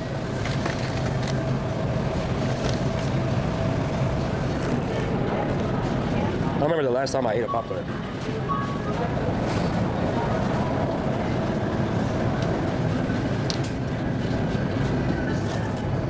Loyalty roast. What the fuck does that mean? What flavor is this? Loyalty roast? What flavor is this? Bro, it's Loyalty roast. dog. Black 88? Rifle is a special kind of brand, bro. I like Black Rifle coffee for sure. 88 count? What the fuck? 88 divided by 12.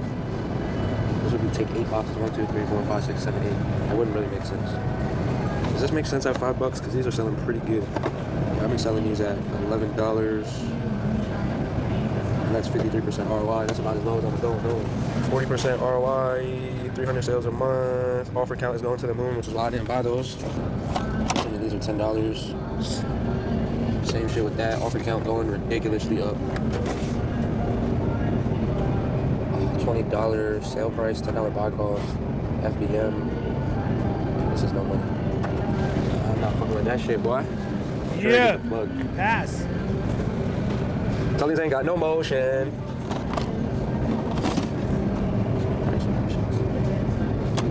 Patience. You see how patient he is, man?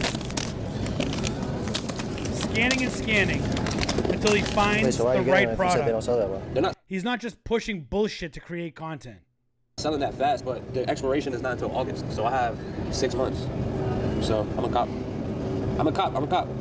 You know what's gonna happen with something like this is everyone's gonna start selling out, and I'm gonna still have stock, and I'll make even more money once the competition goes down. 6, 9 more units, and these are already in my inventory. So while I'm here, while I'm thinking of it, I'm just gonna add these 9 to my inventory right now, so I don't forget to do it later. So that way my inventory will stay up to date. Done. It takes you 2 seconds to do that. Oh shit, there was 10. Actually, gotta go back on there. Grocery products, man. Grocery products is one of those things that I slept Shit, on. dog, I'm hungry. Got all them primes, twin. You grabbing? I ain't grabbing shit. I ain't grabbing a damn thing. Uh-oh. This is the 6 ounce. That's the 1 pound. Fuck you, Zook. Oh, it's been so long since I found a fucking pet buster. I don't even mess with pet. 200 times a month. Confirmed. Amazon has the buy box, but they go in and out. They have 27 in stock. Suppressed wins the buy box 22% of the time.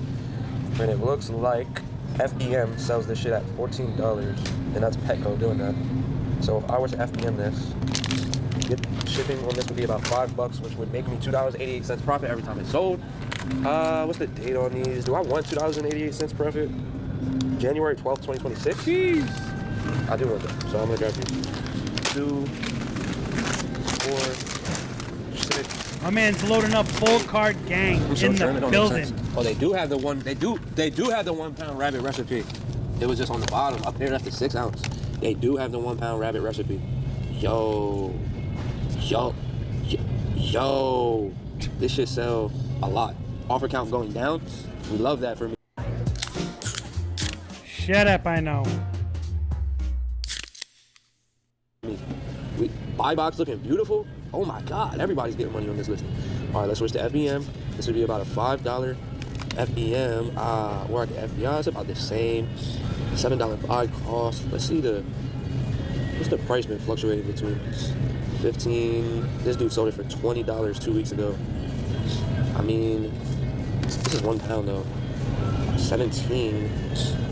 This guy. Oh, by the way, we're streaming on 4 different platforms. Just so you know.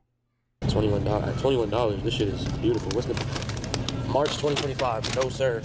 That was a deal breaker for me. That expires in 1 month. This is a decent FBA product. 62% ROI. Selling 500 times a month, and the buy box looks great. And they got a good amount of them. Let's check the other stats. Pussy selling these shits for $14 FBM. You're not making no money, Captain.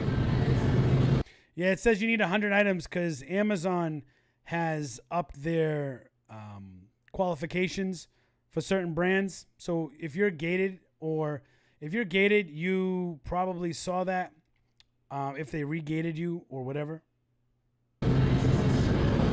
Amazon's changed. Amazon is not the same, which is why we moved on. We moved on, bro. $7, that shit's selling for $10. 5-hour podcast. Not even gonna get it for that. Do I cop these? It's not worth my time. It's not worth my time. I almost forgot why we came. So, what's the name here? Garen. Garen, what Amazon did was a lot of times they have products and brands, and what they'll do is they'll either have products gated or ungated. Now, I'm not sure what the situation was, but it sounds like you bought a product already because you were ungated in it. But by the time you went to list it, which happens, Amazon decided to gate you and say, hey, if you want to sell this product, then you need to have 100 units in order to sell this product. See what's up with this mix. I scanned this last week, huh? Shit going for $7. Oh, whoa. $11.44. Amazon was selling this shit for $11.44, bro. Buy box 11 hours ago, $10.67. So if I hopped on here and I sold these shits for $9.99, I would make $3 profit. And these are good until April. Doesn't give me that much time. No way. Wow, we don't need another cart to clear out these standing snacks. Cooking right now, boy. The original is selling for $12.34 right now, which after buying cost and fees, I make $4.35 profit, which is 217% ROI. We buy for $2 and we sell it for $4.35. This product is selling 600 times a month, and there's 20, 40, 50, 60. There's only 64 in stock, and it has the demand of 600 times a month. So all these will sell out in like 2 weeks. The cheddars, this is selling 9,000 times a month, going for $10 with a profit. Selleramp. See, a lot of good resellers, they use Selleramp. They don't use that Nepetto, whatever that friggin' Nepetto, whatever the fuck it is. Selleramp. That's what people use. $3 each, 159%, and you can see people are consistently selling out. Yesterday, buy box was $10.67, so I know people are getting sales on that for that price. All of these are booming. I'm gonna get another cart because we ran out of space.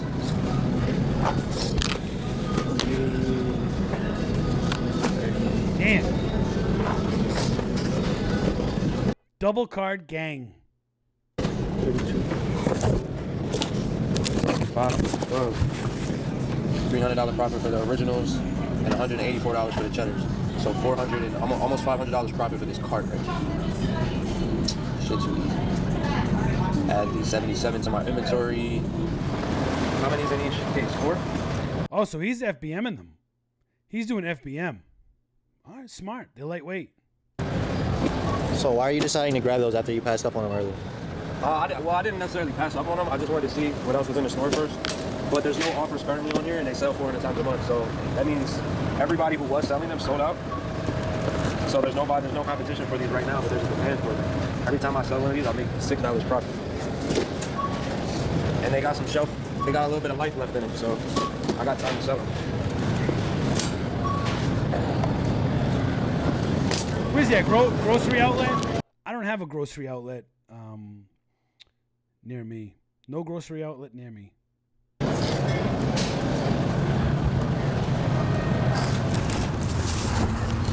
I wish there was, though. He spent $666 for freaking 3 carts? That's crazy. $222 a cart. For all the people that think this shit is like a scam or it don't work or whatever y'all think, bro, we literally just loaded the car. We didn't even leave the parking lot yet, bro. Show them. We did not leave the parking lot yet. Already got an order on this shit. $18 for this product right here. Already got an order. We haven't even left the parking lot yet. You guys can sit there and procrastinate and bullshit and overthink everything, or you can get started and you can make money off shit that you just bought in the store before you even leave the parking lot. The choice is yours. Yo, facts. We could also stop being cheap and pay for YouTube. So, we just pulled up to another grocery outlet after having a little lunch break. About to continue. Man is going to another grocery outlet. This is how you hustle. This is how you hustle, man. I like seeing it, man. I really do. About to continue to grind. Pretty much self-explanatory. Try and spend some more money in here. 17 bills don't even sound profitable.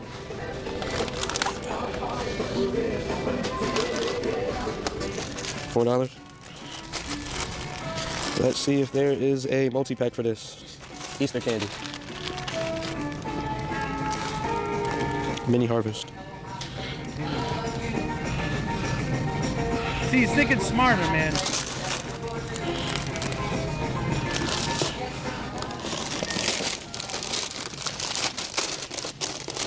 You had those already? Or?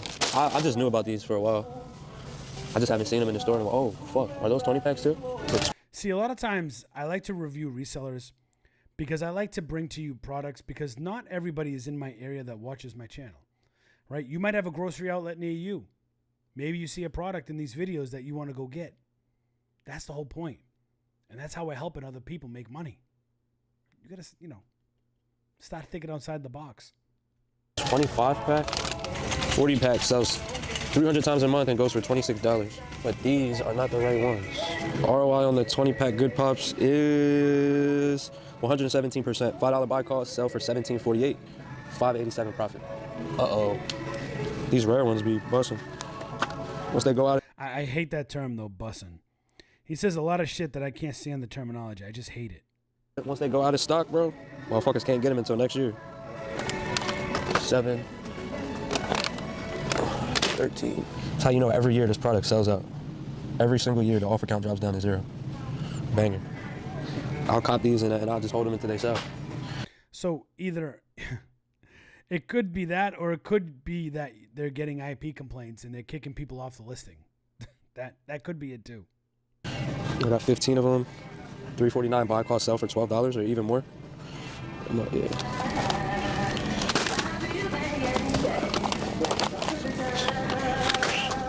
Update my quantities. I've seen these on someone's account. Be careful with chocolates because they're meltables. Just be careful and be cautious. Like reverse sourcing. Those red ones are not bad, but I'm not having big cans. I'm not toting big cans around town.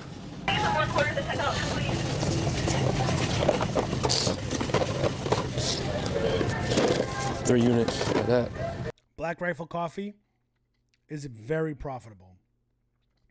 If you find Black Rifle Coffee on clearance, on sale, wherever you are, make sure you check it because chances are you could probably sell it. Banger. Of course, Amazon is on there. Got that shit doing nothing. 3-pack going for $27. Selling 50 times a month. The brand is the only one on there.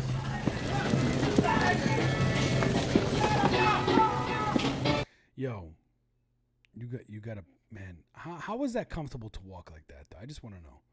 How is it comfortable to walk like that?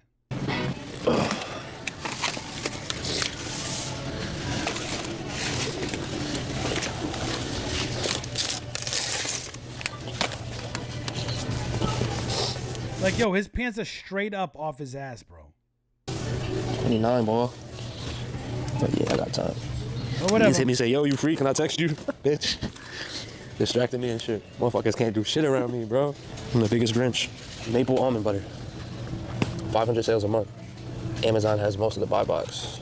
It's going for $15. Selling 1,000 times a month. Amazon's on that. Amazon has most of that buy box.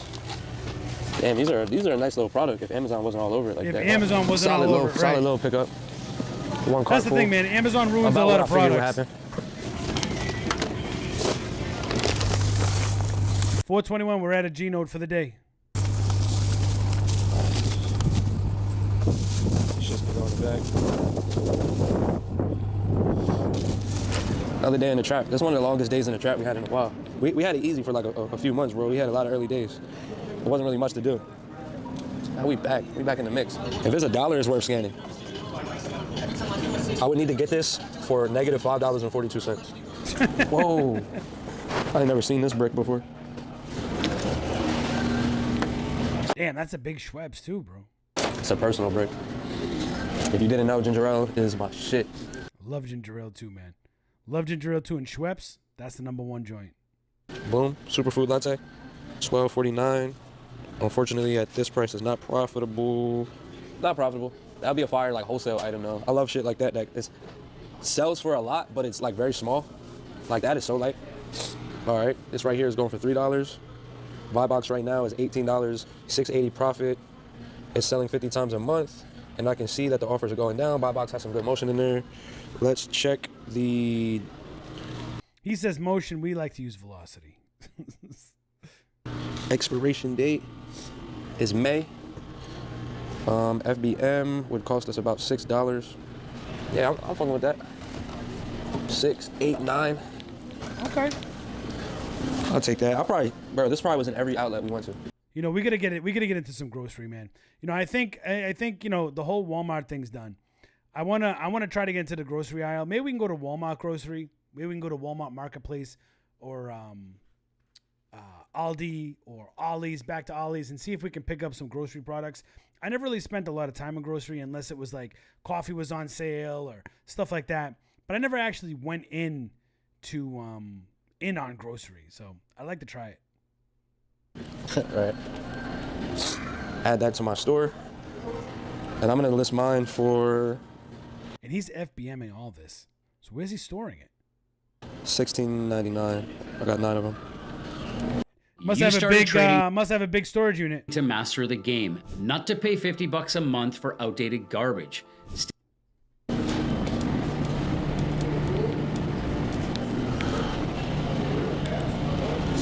I got a real good feeling, bro. If I could get these shits for cheaper, bro, they got them in every store. Don't nobody ever buy those, bro. They're in every... Take notes. If you have a grocery outlet, start checking out some of the products he's sourcing. Just see if it fits your parameters, if it can make good money. Store. They don't leave the store. Y'all know I'm a mustard seller. Damn, it's only selling 28 times a month, though. Nobody's really... that offer count is going down. FBM, nah. Another one. It's cool. This is like an FBA product, but the work that would go into doing that was just not be enough. See how he's explaining everything? The only thing I don't like is how he's not showing you all the metrics on these products. That's the only complaint. You have to take his word for it. And we all know how resellers are when you try to take their word for it. Wouldn't be enough profit for me. Okay, this is valid. But you know something? At least he's showing that he's buying the product. He's buying it. 16 of these, Johns. Got a good date on there, so usually when things have a good date and they sell a lot of times a month, you know, you're getting it for $1, you're selling it for $10, you're making $3 profit off each after shipping and fees. If it's got a good date, man, that's the type of shit you just gotta buy. It's gonna sell. Things like this that sell that many times a month, you get buy box the first day and all 16 of these can be gone. True. This is a game of numbers. This isn't a game of like get rich tomorrow. This is a long-term play. True. Hey, this is selling 50 times a month. If the date is good, I'm gonna cop them. Nope, the date is March. And the date on this is April. So he's looking for expiration dates. He's making sure he has at least from what I can see from his videos, he's trying to make sure he has at least 6 months time worth to sell these. So let's see. That's not moving. Quest, I'm pretty sure I cannot sell this brand. Oh my God, this would be so good, but can't sell that brand. It's not profitable though, at $10. You heard what he said, right? Quest. Can you sell Quest? Do you have a grocery outlet near you? Maybe you should go check and see if they match your metrics. You know what I'm saying? I need it for 8. Where you saw Good Goods? Right there. Bro, I have so many Good Goods, dog. How many Good Goods do I have in my fucking store right now? I have 82 in stock. I mean, these have a great date, bro. 76% ROI. 12. I'll take another 24 of them. Fuck it. Fuck it, bro.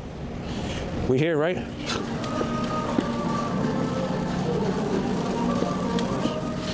think I've sold these before. My man's getting the paper, bro. I think these are solid.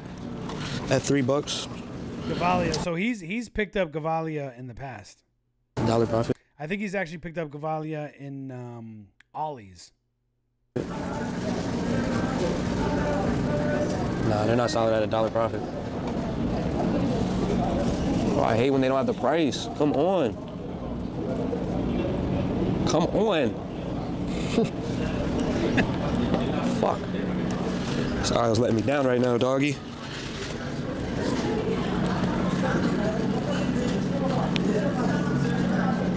Letting me down. Oh. Oh, shit. I told you, bro. I told you he was about to cash out on some shit. Oh, he's been taking all those. Is he gonna clear that whole end cap out? Oh my God, bro. Told you I had a good feeling, bro. That's all, bro. That's bread right there. I don't think this one is good though. He's gonna clear that whole end cap. I hope so. You grab these though? No? What? The blue ones? Yeah, those are good at $4. This is not terrible. Sells 300 times a month. The price is probably gonna go up to around 27 bills. And then this would be like a fucking $5 shipping. They have 3 units. I think it's gonna be a little bit more than $5 shipping, bro. Depends on where you're shipping it, but you always gotta price up, man, when you're talking about shit. Yo, my man found some cases of the Tosi. Yo. Oh my God, I love seeing it, man. I love seeing it.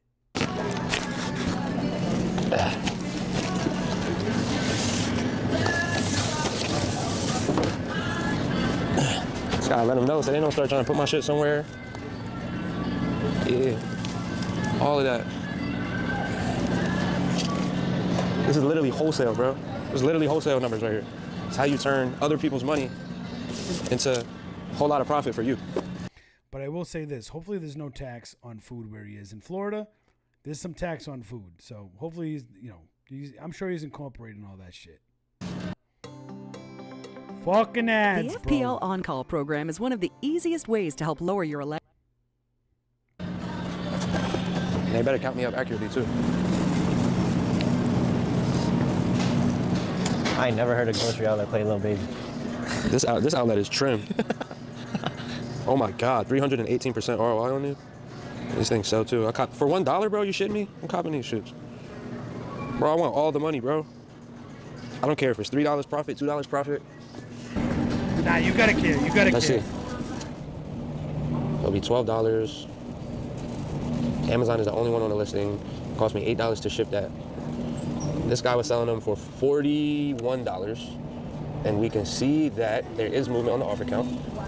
And other people have had the buy box. I mean, shit, bro, $15 profit for every 3.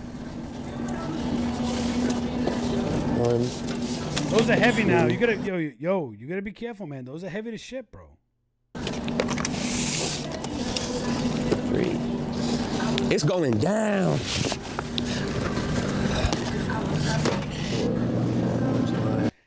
Damn. In this one trip, he spent $2,435.17 and only $4.50 in tax, which is probably bottle deposits for those friggin' drinks. My man, I'm so proud. I'm so proud when I see good resellers making that money. They know what they're doing. Just makes me want to cry. Oh, God. Another one. Good shit, man. Good shit, man. Day in the trap. From day to night, man. We had those days before. Truck is dope, man. I like the truck. I might have to look into that shit. So I hit my spend goal today of $4,000 spent, all RA, on 3 stores. It's gonna net me about $6K profit. A lot of these items that I got today, I got high quantities, and a bunch of them are over 200% ROI. Really good spend goal today. I said I wanted to make about like 2.5K profit, and I went way, way, way over that. The truck is completely filled. Like, we don't have a single cubic inch to spare. I mean, you see I'm putting shit in through the window. The truck is, the bed of the truck is completely filled. The cab is filled. I can't even see the stars in my ceiling anymore. I'm telling you, man, I'm happy to see it for real. I really am. I haven't seen a good sourcing video in a while. I really haven't. And I'm happy to say this is a good video, man. I hope my window shuts. I'm gonna have to put these on the other side. Gonna be an interesting drive home, to say the least. Still got that shit. God damn, man. I don't know why they think they can fuck with me on this RA Amazon shit. That's gonna wrap this day in the trap. If you wanna learn how you could make thousands every month selling fucking donuts and teas and shit, make sure you subscribe to the channel. Hit me on Instagram. Pretty if good, you're interested man. in getting started. Bravo, man. Hey, listen, bravo, man. Good shit, bro. Good shit, man. Happy to see it for real. Happy to see it for real. Man. Let's see what else we got here.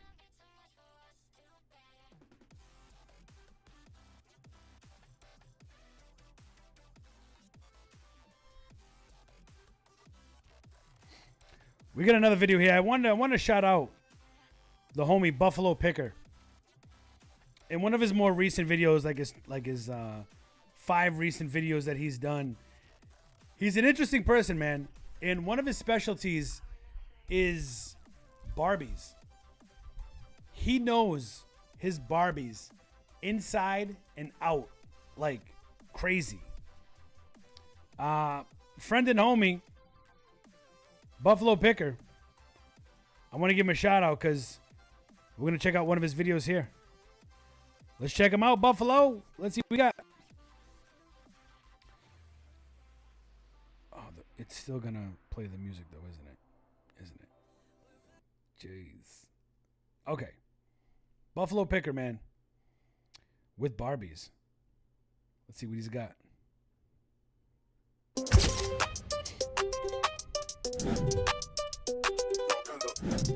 Let me tell you something real quick before we get into this. Buffalo Picker has done videos of him pulling up rental trucks, U-Haul trucks, getting pallets of toys out of the back of Walmarts, plural. Buffalo Picker knows his shit. He does a weekly show every week. I'm not sure. I think it's Sundays or Fridays. I don't know. You can check out Buffalo Picker's channel. I'll link it in the description below. But this is just testing some of his knowledge on something that not a lot of people talk about, but can make super profitable money on. Let's watch this.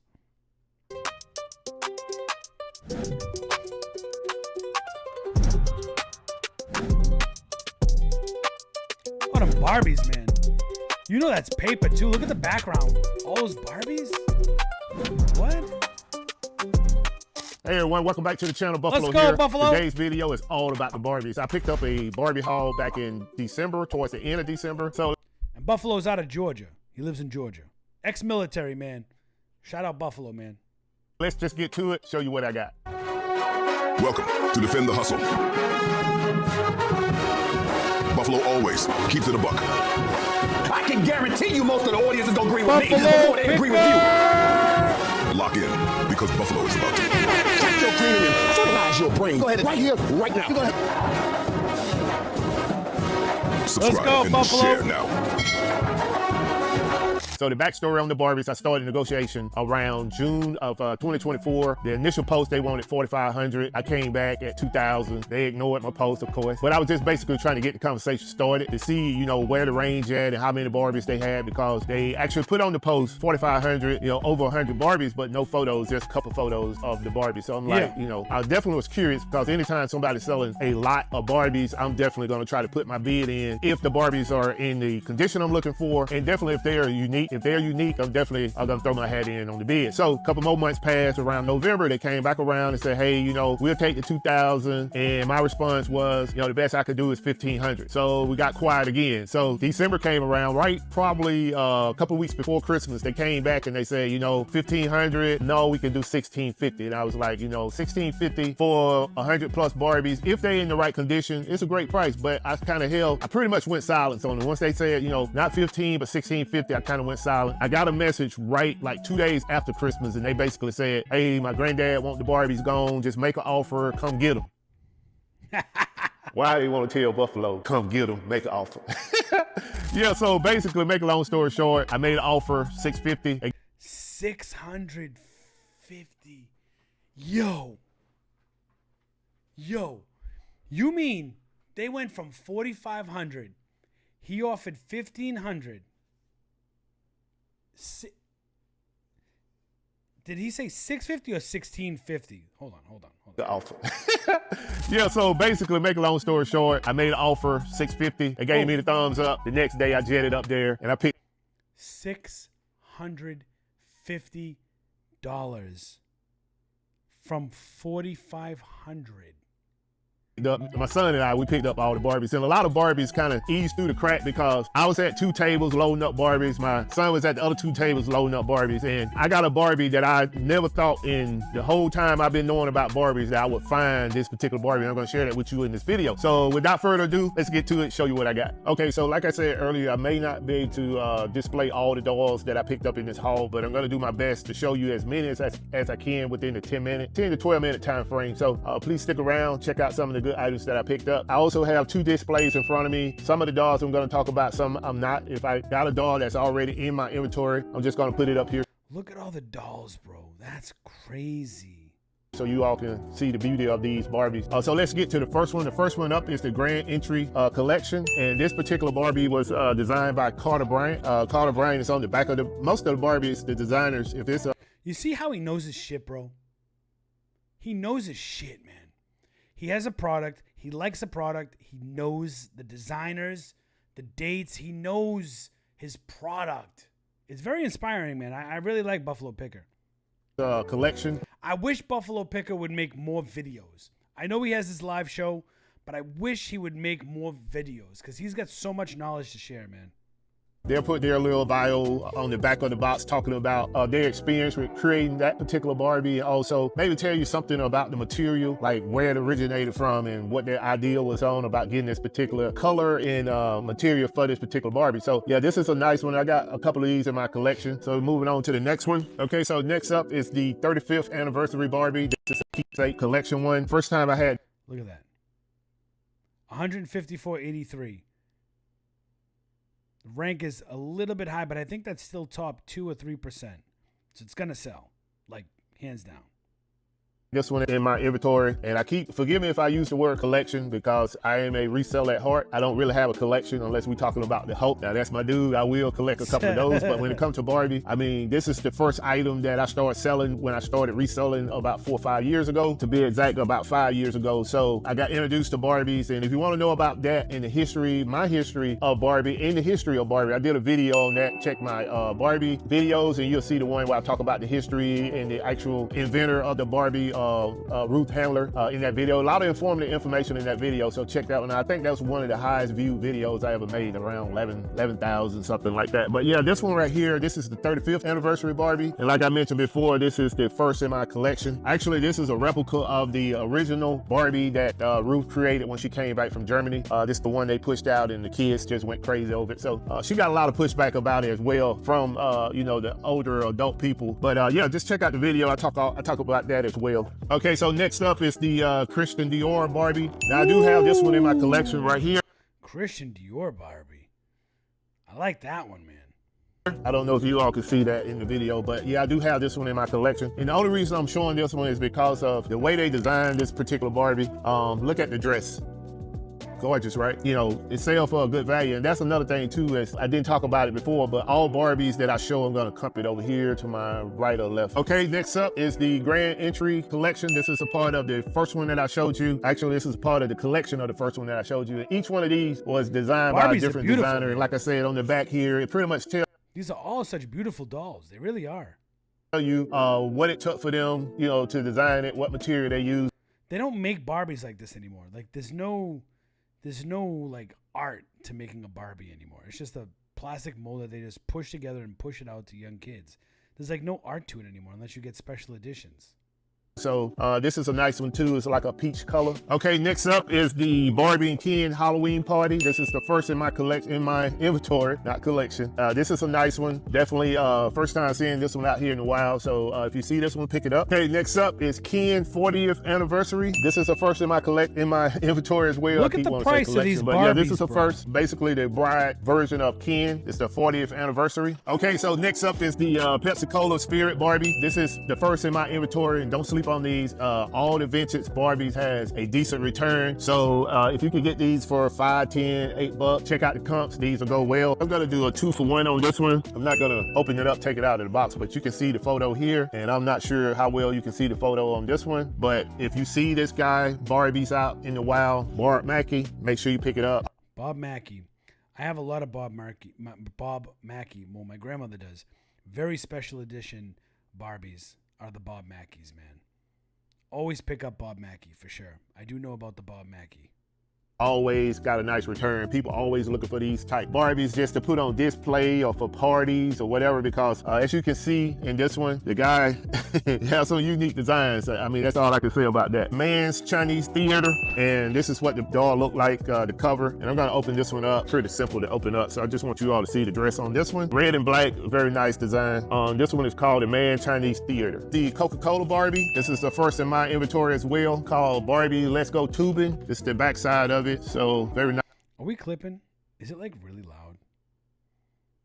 It is a little loud, huh? Just lower it a little bit. Just a little bit. Just a little bit. Okay. I'm not sure if you all remember this. Maybe if you're my age, you probably do. This is basically Mary Tyler Moore, the actress. It's her on the back remember of the Mary box. Tyler This Moore. is one of her iconic outfits for that particular show. I remember it as a kid, but yeah, this is a nice one, intact. All the accessories are intact. Most of the time when you got a Barbie this old, the accessories are down in the bottom. And I may make a video to show you all how I refurbish those type Barbies.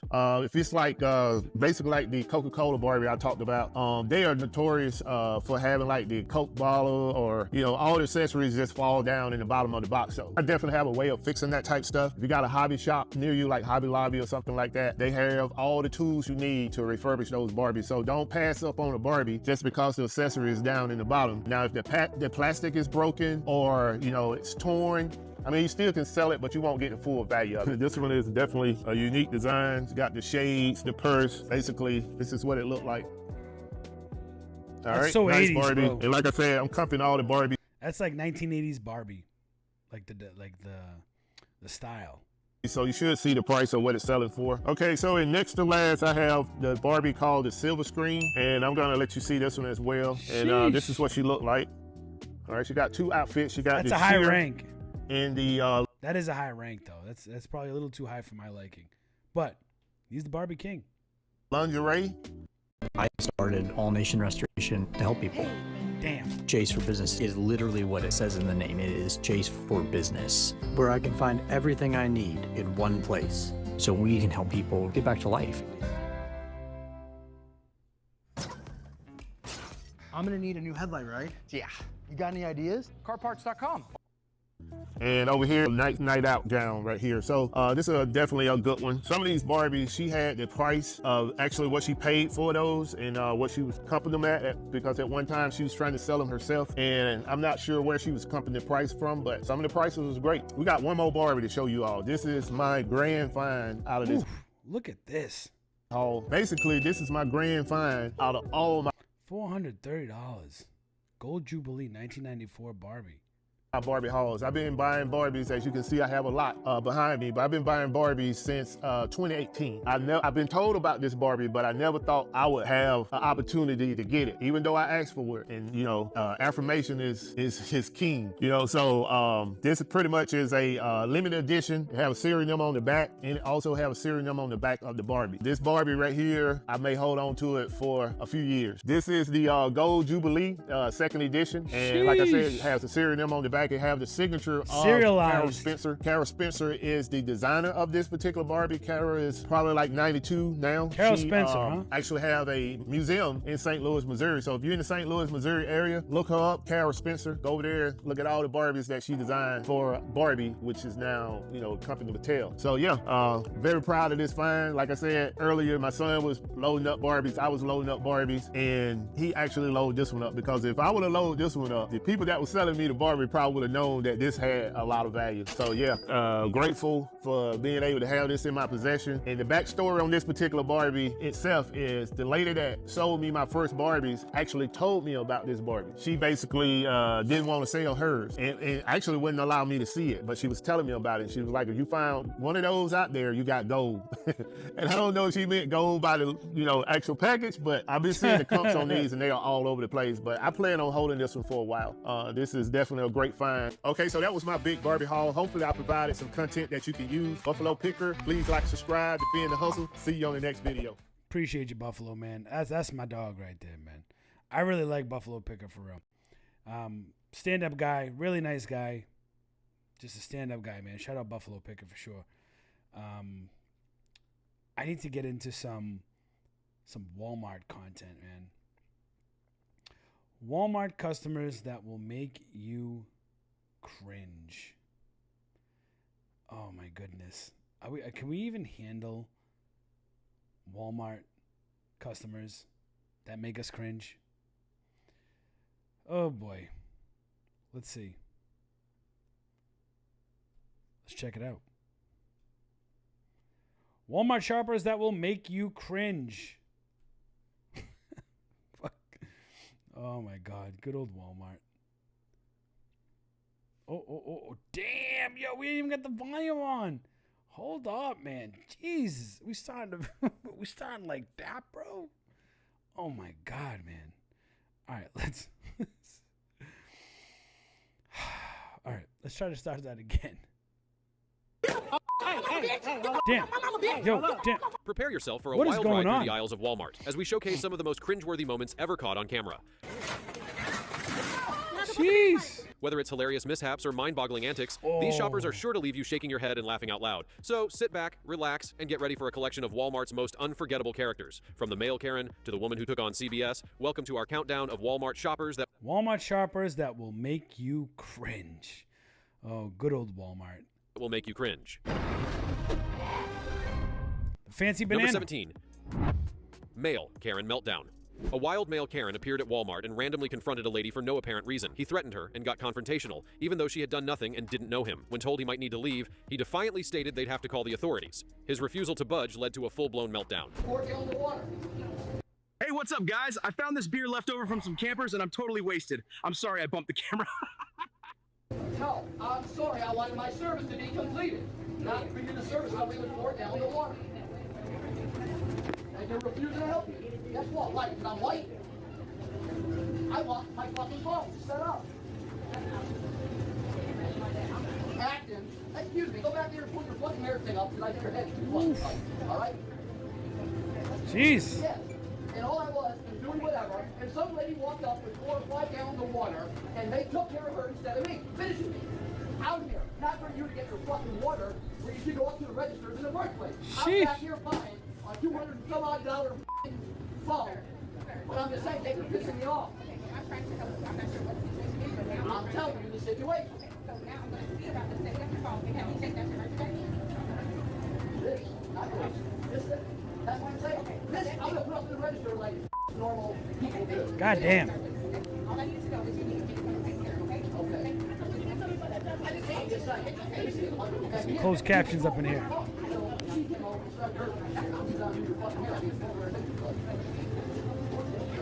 I don't even know what the hell he's saying at this point. Number 16. Karen versus the employee. At a CBS store, a vigilant employee caught some shoplifters and decided to take action by banning them and calling the authorities. Enter Karen, who lashed out at the employee, accusing him of ruining the kids' lives for reporting. Here's the thing. Everybody calls everybody Karen. You can't just throw around the word Karen because they're upset a lot of times. Them. She then proceeded to belittle the staff member, making an already tense situation worse. And I have come to the CVS very often.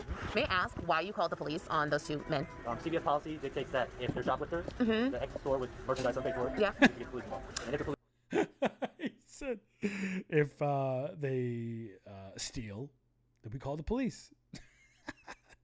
apprehend them, we issue a warrant notice. Okay. So I actually did not elect to press charges. I said, hey, look, I just want to know they can't come in here anymore because they shoplifted, and I just need them to sign that, and I need my merchandise back. And the officer replies, and the guy said the same thing, thank you, and they left. It's not your merchandise, it's the store. So you know what happens when the men are black people, and you decided to call the police on 2 black people that allegedly took something from the store because you're willing. Imagine sticking up for thieves. Imagine being the asshole that's sticking up. Oh, you call the police on black men because they stole? Yes. It doesn't matter what their color or race is. They were stealing. What kind of world do we live in? Willing to uphold the policy, and they could have lost their lives. Because they could have lost their lives by calling the police on them. This is the society we live in. This is the clown world we live in.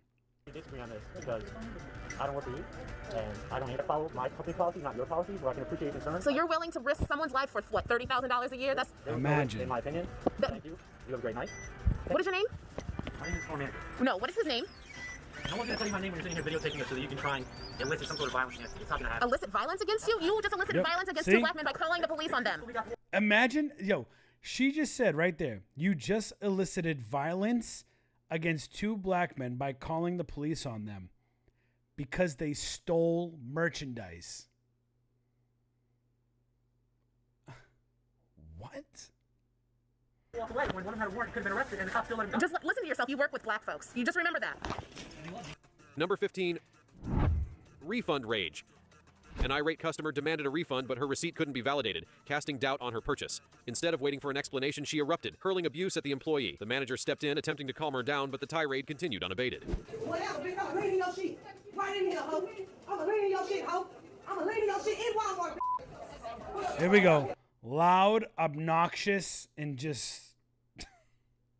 God. It's like, you know... God.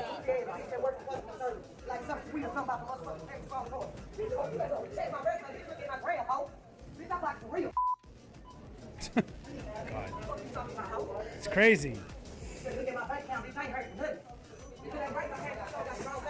These people are crazy, bro.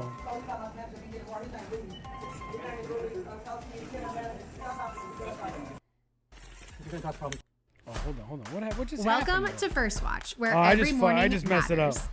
My Here bad, we guys. My bad. In my opinion. Instead of waiting for an explanation, she erupted, hurling abuse at the employee. The manager stepped in, attempting to calm her down, but the tirade continued unabated. Is this better?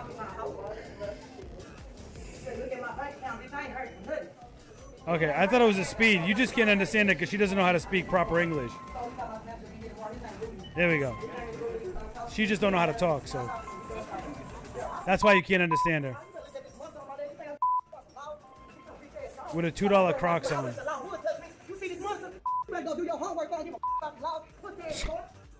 Number 14.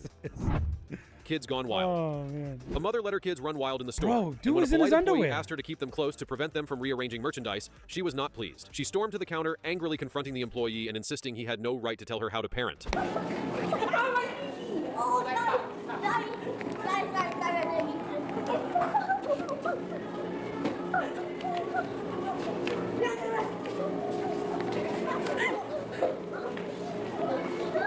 Okay.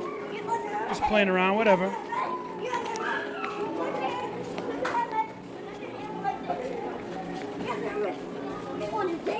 You're going to jail. All right, they're playing cops. Number 13. Fashion police. What the hell? One shopper took it upon himself to confront another customer over their outfit. His girlfriend had to physically restrain him from escalating the situation further. In the end, he found himself humiliated and banned from the store. The polo girlfriend. What are you fucking sports fucking all lives matter? Guess what? All lives matter. Black lives don't matter. All lives matter. Okay, those fucking Black Lives Matter. Take this on your recording. Black Lives Matter is the most racist thing we've ever seen. All lives matter. All lives matter. That's how it is. What you not? I mean, I do stand with all lives matter. All lives do matter. White, black, Asian, it don't matter. All lives matter. But you don't have to push it this far. What about goddamn brown lives matter? What about white lives matter? How about everybody else? Guess what? All of you black are goddamn racist. You're the most racist to you. How about that? Yeah, give me a recording. Give me a recording. That's fine. See me on goddamn TikTok. Yes, hold on. Sorry. So all of you black. I mean, you just walk away at this point. It is what it is, but all lives do matter. I'm not a racist motherfucker. Guess what? We won't. If you had a door back closed, that's all right. Don't give them no reaction. And everything else. Guess what? Fuck them. Black lives, white lives, brown lives. All of you. Number 12. Creep caught in the act.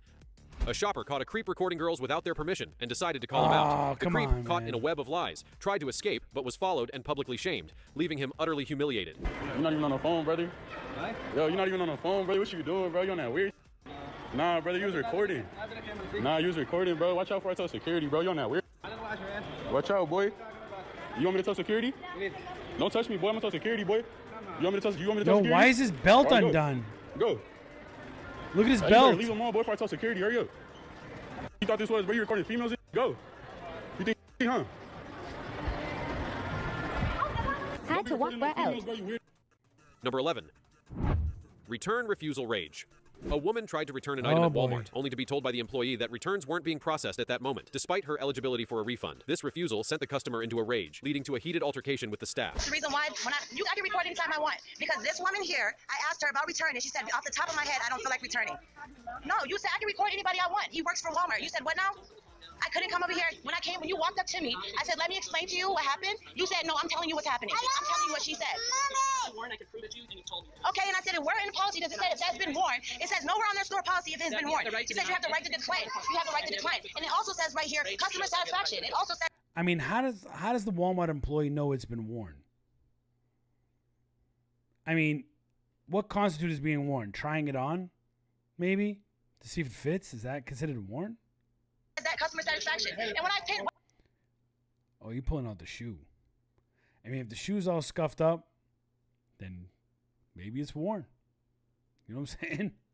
When I tried to explain that to you, you came straight over here and had an attitude. Can you stop recording and move to the side? And what? Because you're making a scene right now. I'm making a scene because you came over here and didn't ask me as a customer what happened. You came over here and said, this is what I already know. She already told me what happened. No, I'm not doing this. And no, I'm not doing that. I don't care about making a scene. It's the fact of the matter. You're rude as hell. That's the fact of the matter. Get whatever. Make me get out. I have a return policy. Call the police for what? Call the police for what? Because I'm talking to you. I'm trying to talk to you and you got above me.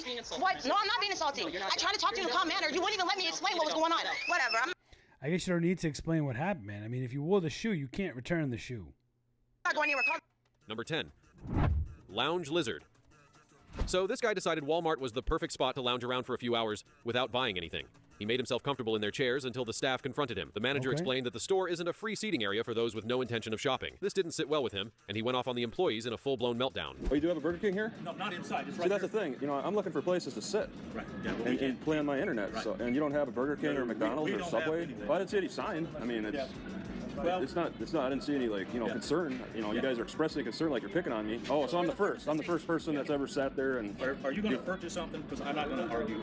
Yeah, I'm explaining to you what I did. Okay. Do you understand where I'm coming from? Don't sit. You're saying you're not allowed to sit anywhere. We have a bench at the very front. Okay. I see a bench right there. No, that's part of the pharmacy. This is off limits. This is off limits. Off limits. Where does it off say limits? That? I'm supposed to know a pharmacy is not allowed to have people sitting around it. Number 9. Bucket Battle. This Karen got into a tug. Walmart got the most ridiculous. I would have sat there too. Like, fuck Walmart, bro. Of war with an employee over, of all things, a bucket. She refused to let go and demanded to take it home without paying. Her brilliant plan was to bring it back after she was done, not understanding why that would be an issue. Spoiler, stealing the bucket wasn't going to fly. Did you just say you're going to call 911? Yeah, I am. Why? Call 911. I want them to let me out the door and have someone help me with my purchase to the car. So I'm going to sit on the buckets while I wait. And she won't let me have the buckets. And she won't call a manager, and she won't call 911. Well, somebody's already calling a manager. Yeah, well, you can't have the bucket without paying for it, Karen. Because she's harassing me. I don't think that she's harassing you. Because she didn't purchase them, and I got to put them back anyway. And she says she don't even want to go all the way down there to go out the door, knowing that these doors are locked. I was done at 8 o'clock, and I want to be let out that door, but she won't let me go to that door. No, the door locked. But you didn't pay for the buckets, right? I'm not leaving the store with them. Let her go. But you still need to threaten people to call the police, though.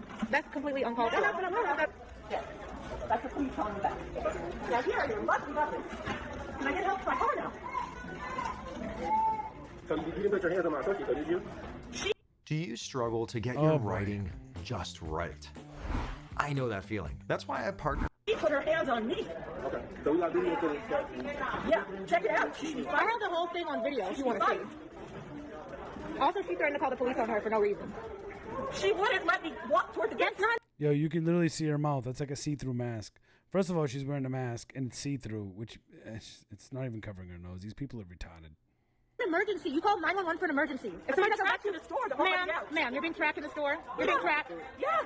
It's against the law to lock this thing like that. I'm just trying to make sure everybody's okay. Clown world, bro.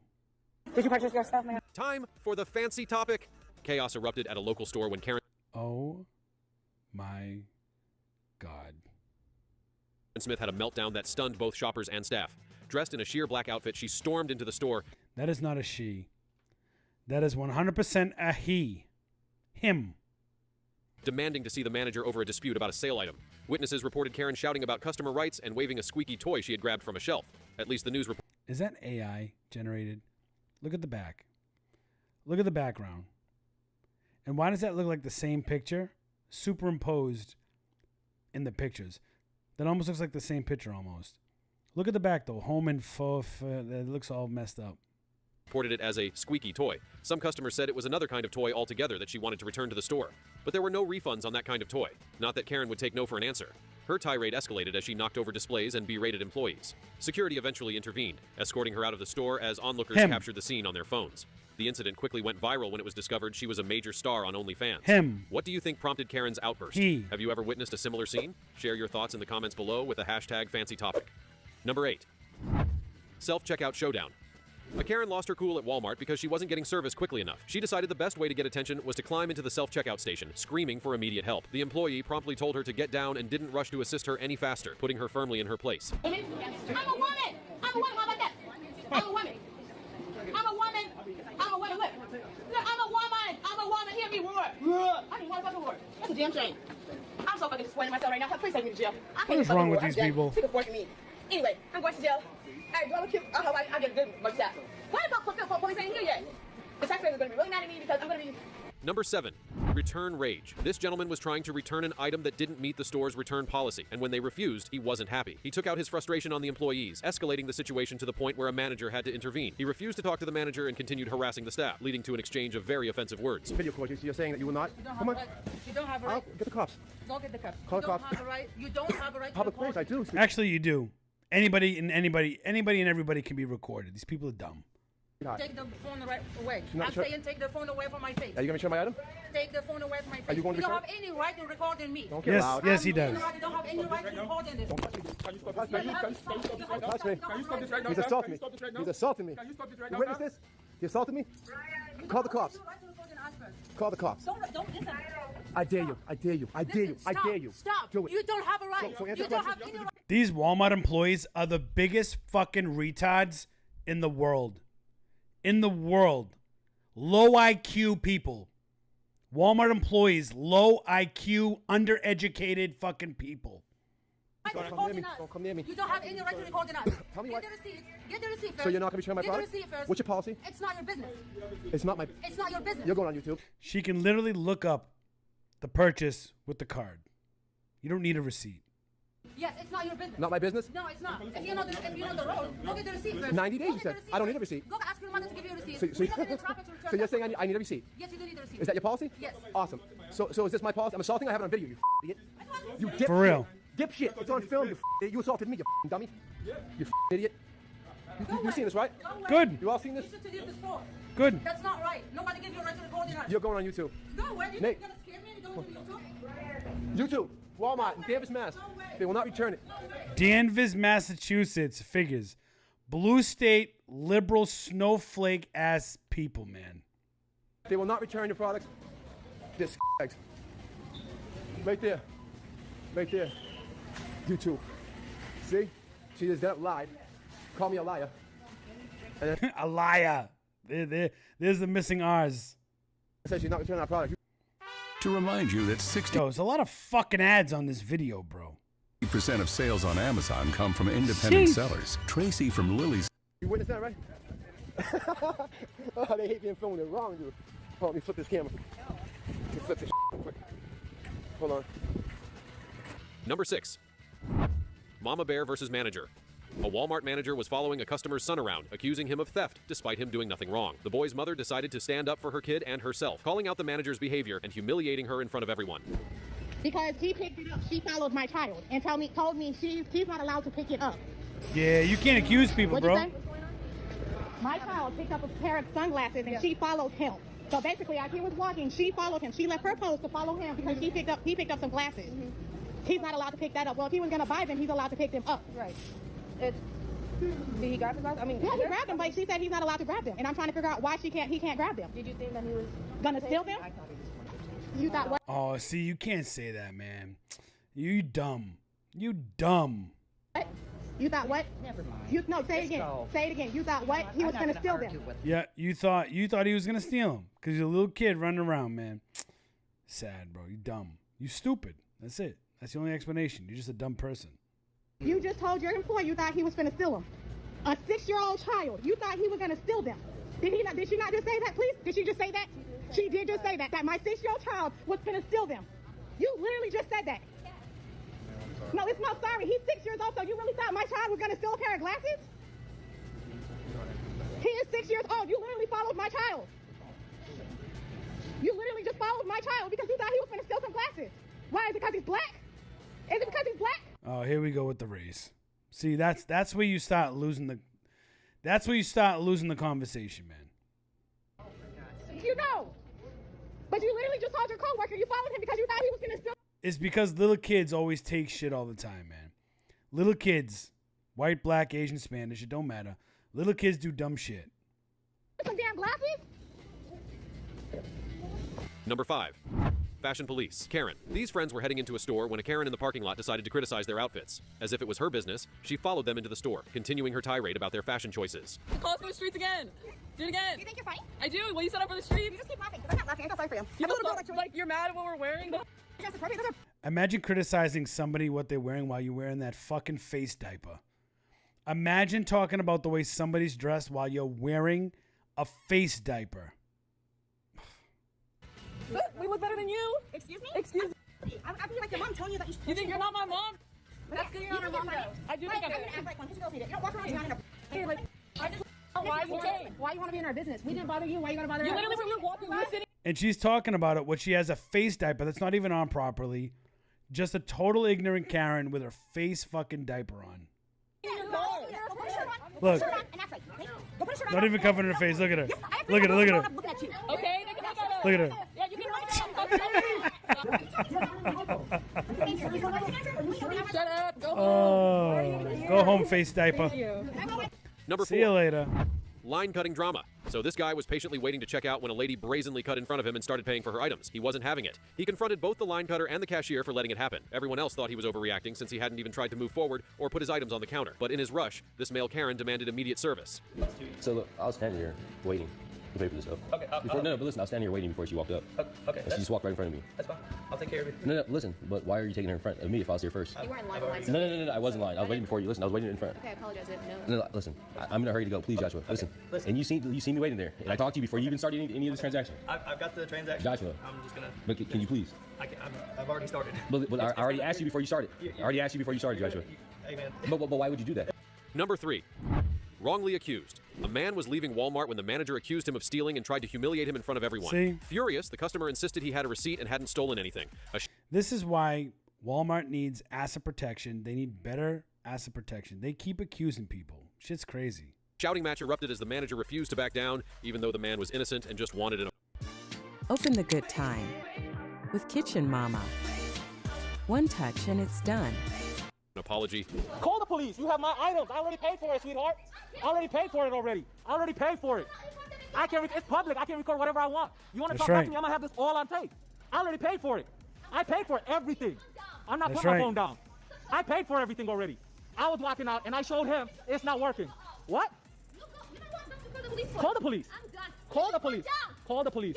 I'm not getting my phone down. I'm not getting my phone down. Why does she care?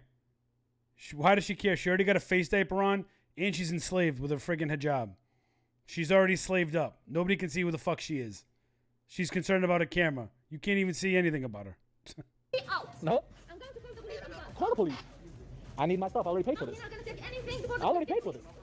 I don't want a refund. I already paid for this. I don't want a refund. I want my stuff. I already paid for it. Go ahead. See, this is on some lawsuit because you got some dumbass people that work at Walmart, bro. Low IQ, undereducated. Yep. Number 2, shoplifting shocker, caught red-handed. This customer was exposed for shoplifting. The staff locked the doors to keep her inside while they called the police. She insisted she wasn't stealing, even though she was caught putting items down her pants, claiming she was just scratching an itch. Despite her protests, it was clear she was in the wrong. I'm telling you now, ma'am, you need to open the door. I'm listening. Come over here, please. Get out of here. Well, y'all call the police because I'm telling you, look, you said I stole something, I put something down here, baby. I was digging in my tail. That's what I was doing. I was digging down here. I'm going to show you I was digging. I got a pad on. I ain't put nothing down here. Now y'all finna get in trouble. And show the police the camera. She said I was digging in my tail. I have a pad on. God. No class, man. Where's the class? I was digging in my tail. That's what I was doing. Digging. You finna go to jail. I was digging. I got a hole I want to show you. Man, what's good? I'm recording this so you can have for your evidence. Well, please keep recording. And please send that to me, boo. Because I know why she's doing this. She don't like me. Because she knows I was never up with the man before her sister. Boo. All about her husband behind Billy. Girl, Billie Jean, girl. Gene Davis, all about a man that I ain't messed with over 10 years. Baby, move. Baby, move, baby. Baby, move, please. The police taking forever to get here. They coming. No, you need to move from this door. You locking me in here. Somebody stole something. I was like, but what did I steal? What did I steal? Why was you digging down there, ma'am? Because my coochie was itching. And I have a right to scratch it because I'm grown. Oh, and I have where's the class? I know what I was doing, baby. There ain't nothing down there. Is there something down there? Bro. Number 1, toilet. She said, is there something down there? Draws. Yo, I can't even take it, man. Tantrum. This male Karen was at a hardware store trying to buy a toilet that had already been sold to someone else. He threw a fit, convinced he should be the one to purchase it. He physically grabbed the toilet, refusing to let anyone else take it, and had a full-blown meltdown that lasted several minutes. Can you call the manager? No, I'm not. We sold it to her already. You came right in front of me. I have the receipt. You bought it already. I'm going to work it out with another store. Well, you don't. As soon as I do, I will. When I have the same price. This young lady. I didn't take away from anything. I was here. What you're trying to do right now. Why do I have to wait for you to call another store? It's mine. I don't need to wait. I was in front of it and said, I want this toilet. Well, you paid for it. Up in front of me and you grabbed it from me. Because I paid for it already. I paid it. I picked Put up. your camera down. Go ahead and record me. I'm not doing anything wrong. You have my toilet that I can't grab. I don't have your toilet. You're being ridiculous. No, we'll have the police remove you if you can't remove yourself. I can remove myself just fine. Would you ever behave like this in public? Let us know in the comments Crazy, below. bro. See you next time. Yo. There's just no hope for humanity, man. There just isn't. There really isn't any hope for humanity, bro. It's sad. People are just crazy. Let me see what we got here. There's a couple of other. Let me see.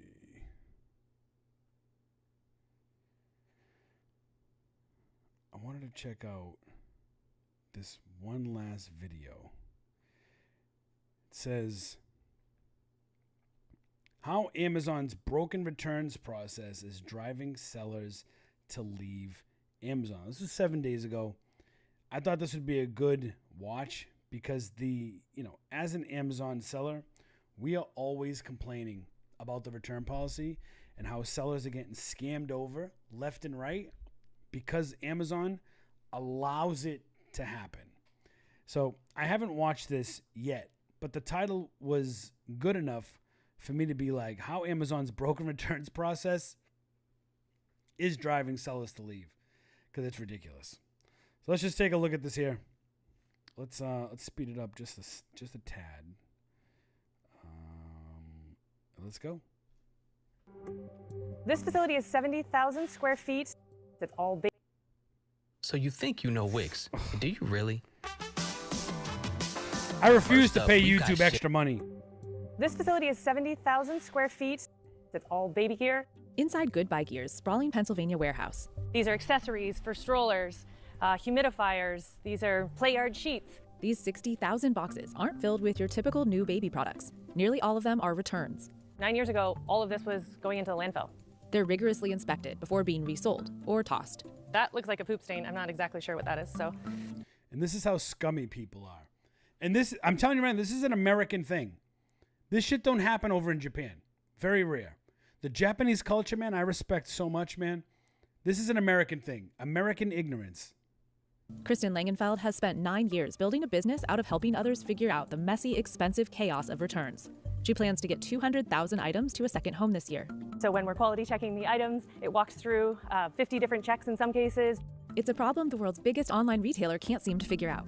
Amazon handles returns for the vast majority of its sellers. But when Amazon gets it wrong, the seller suffers the consequences. So there was actually 2 diapers that were sent out that were poopy. Rochelle Barron sells reusable swim diapers. When Amazon failed to catch dried poop in a returned diaper, Amazon sent it as new to one of Barron's customers. The bad review nearly took out her business. We were at about $1 million in sales. And then after the review happened, we tanked. Returns fraud, like returning a soiled diaper, is on the rise amidst the ease and anonymity of online. Who the fuck is returning a soiled diaper? That's crazy. That's like some next level crazy shit, man. Shopping. Retailers say nearly 14% of returns were fraudulent in 2024. Look at that. 14%. 14% fraudulent. from just 5% in 2018. I really don't think that consumers understand how their return habits affect small businesses and because people don't care. It's American ignorance. It's American ignorance. That's what it is. Families like mine. Then there's the immense cost. Between new return fees on Amazon, multi-step reverse shipping, and the labor for proper inspections, it's often easier for sellers to just tell customers to keep it. It's literally one of the reasons why I don't even do a lot of RA anymore. That's why I focus most of my business on books, because it's just not worth it. There's too much shit you have to deal with now. It's not the same rodeo as 7 years ago. Or for it to end up in a landfill. Returns generated an estimated 29 million metric tons of carbon emissions, and 9.8 billion pounds of returns ended up in landfills in 2024, according to reverse logistics software provider Optoro. But now, some small changes on Amazon may be bringing gradual relief. About 16 months ago, return rates on Amazon has been getting a lot better for us. 3 years after our last look into the mess of returns, we sat down with 7 Amazon sellers to find out what's changed as they face new fees, rising fraud, and shrinking margins amidst ever-changing tariffs. True. Facts, man.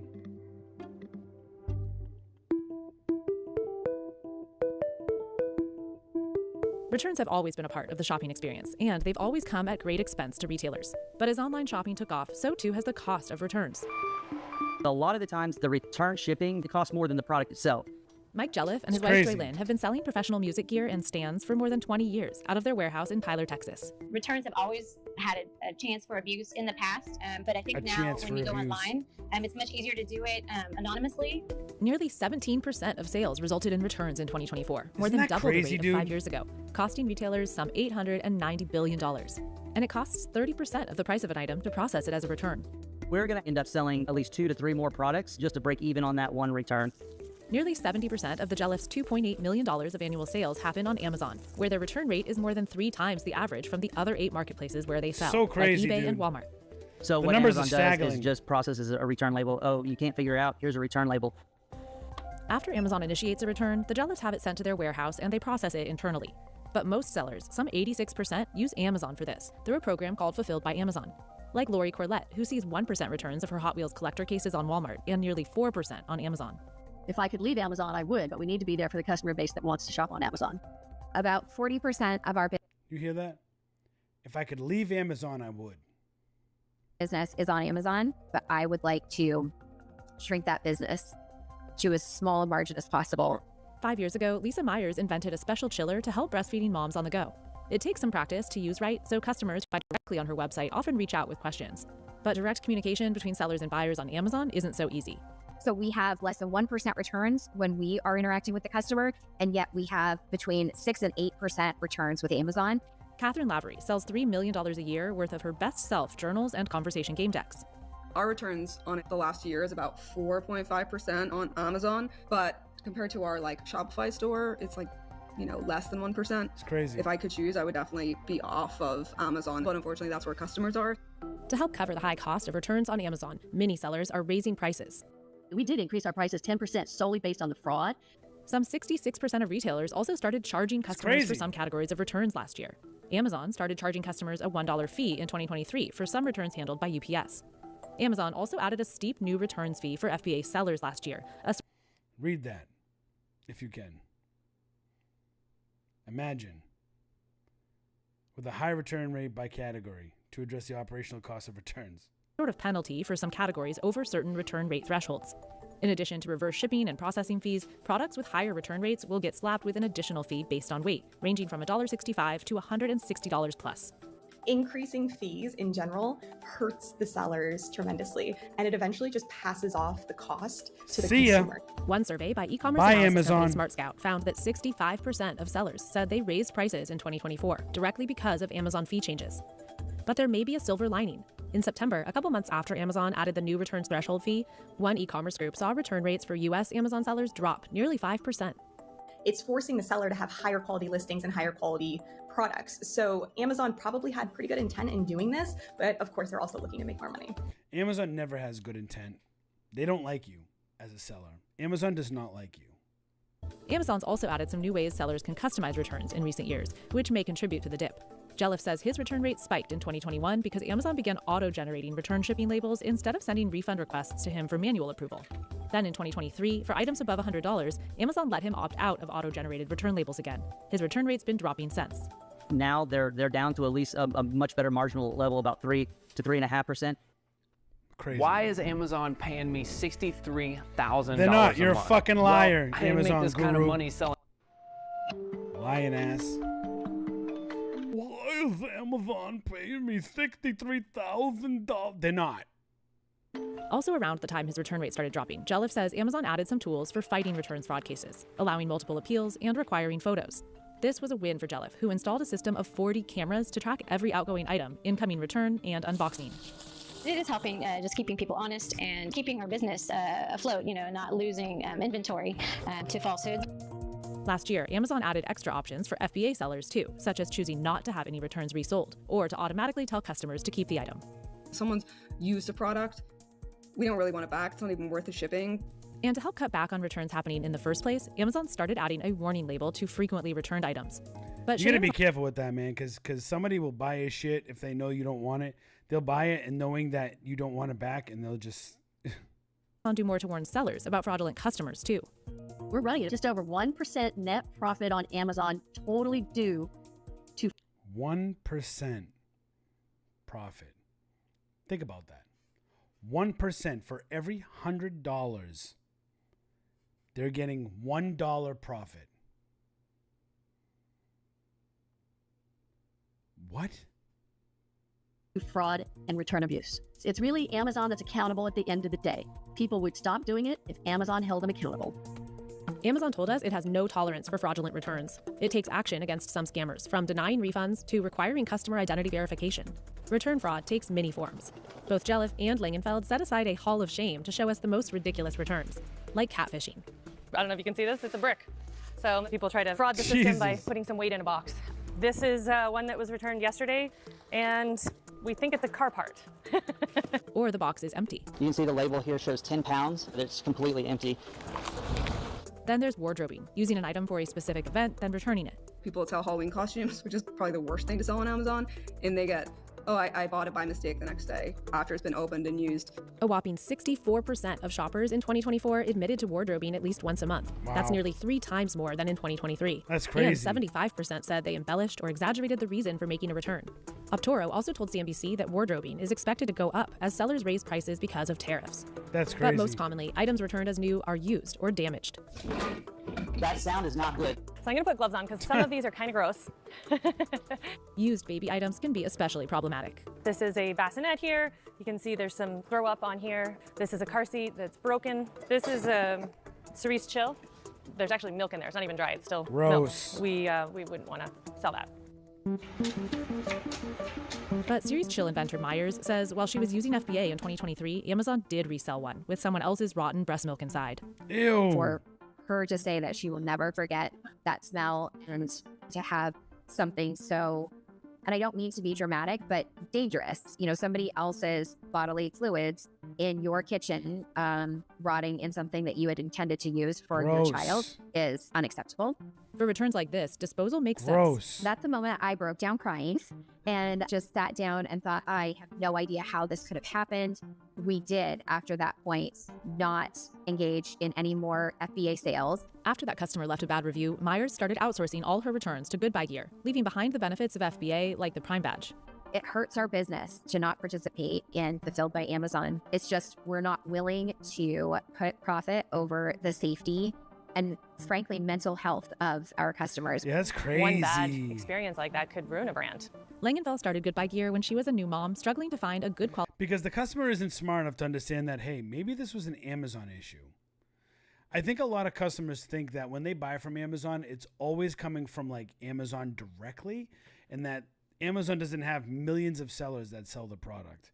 And that's a problem. And that's because people are, again, undereducated and low IQ. That's not insulting. That's just what it is.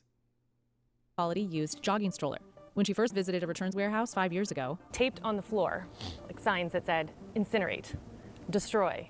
And you see pallets of perfectly good strollers and car seats and baby gear that was on there. Because she specializes only in baby gear, Langenfeld knows what to look for. We've spent the last 9 years building out a database that has all of the products and the variations, the common issues.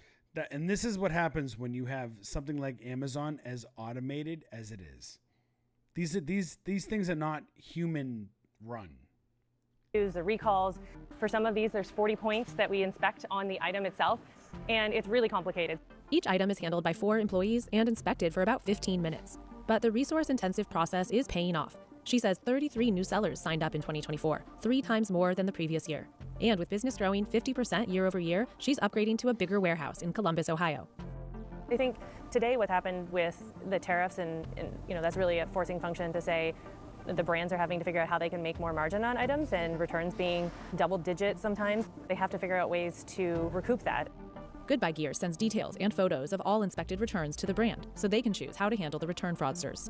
Make sure that they don't keep doing that to more retailers. But instead of outsourcing returns to a specialist like Goodbye Gear, the vast majority of Amazon sellers rely on FBA, where the sheer volume of it's crazy. Packages precludes Amazon from the same level of customization. Amazon has millions of different products that are Hey, Scott Needham, bro. Shout out Scott Needham. Being sold, and what to look for on each product to judge it being sellable or unsellable. They're actually not qualified to make some of those decisions. Because it's such a large operation, things are missed. I think they're probably missed on the margins, but these stories are very impactful because it is such a reckoning for the brand. There's just very little control you have for your returned goods, and what happens, happens. Amazon has faced criticism for destroying millions of pounds of unused products. In 2022, Amazon told us it was working towards a goal of 0 product disposal, but wouldn't give a timeline. 3 years later, it's still in the works, with Amazon telling us in a statement, the vast majority of returns are resold as new or used, returned to selling partners, liquidated, or donated. In 2020, Amazon did add 2 new options for sellers to rehome returns. Grade and Resell allows all US FBA sellers to have Amazon rate the return and mark it as used before reselling it. FBA liquidation allows sellers to recoup some losses by offloading pallets of goods for resale on the secondary market through liquidation partners like Liquidity Services, where we got a tour in 2022. The reason the circular economy exists is to make sure these items find a home and keep it out of the landfill system. There's also an FBA donations program that's been around since 2019, allowing sellers to automatically offer eligible overstock and returns to charity groups through a nonprofit called Good 360. Amazon says these seller programs give a second life to more than 300 million items a year. In 2022, Amazon also told us no items are sent to landfill. There are a number of items that we can't recover or are not recyclable, and for reasons such as legal reasons or hygienic reasons or even product damage. And in those cases, we do pursue energy recovery for those items. Energy recovery. Energy recovery means you burn something to produce heat, to produce energy, and you rationalize disposal of goods as a conversion from one form of matter to another. To the degree they're doing that, I don't think they fully reveal. It is our absolute last resort, both economically as well as environmentally. Amazon is far from alone in this practice. In 2022, we visited an energy recovery facility where major corporate clients burned their waste to avoid the landfill. The steam harnessed by one facility can power up to 65,000 homes for a year. For shoppers wanting to keep returns from incineration or landfills, Amazon has options. Amazon Resale has used and open box goods. Amazon Renewed sells refurbished items. Amazon Outlet sells overstock, and tongue-in-cheek daily deal site Woot, bought by Amazon for $110 million in 2010, sells things like scratched and dented items. And a bag of crap. Customers bag of crap. I've seen that before.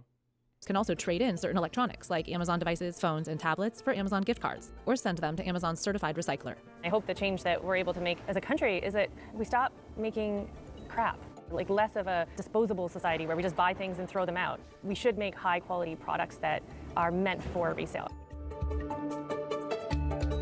Man, that was a good video. That was a good video for sure. I'm telling you, man, there's so much crap, man. There's just so much crap that goes into Amazon now, and all the different things, the rules, the fees, the this, the that, the other thing. It's just madness, man. It just really is. It's a shame.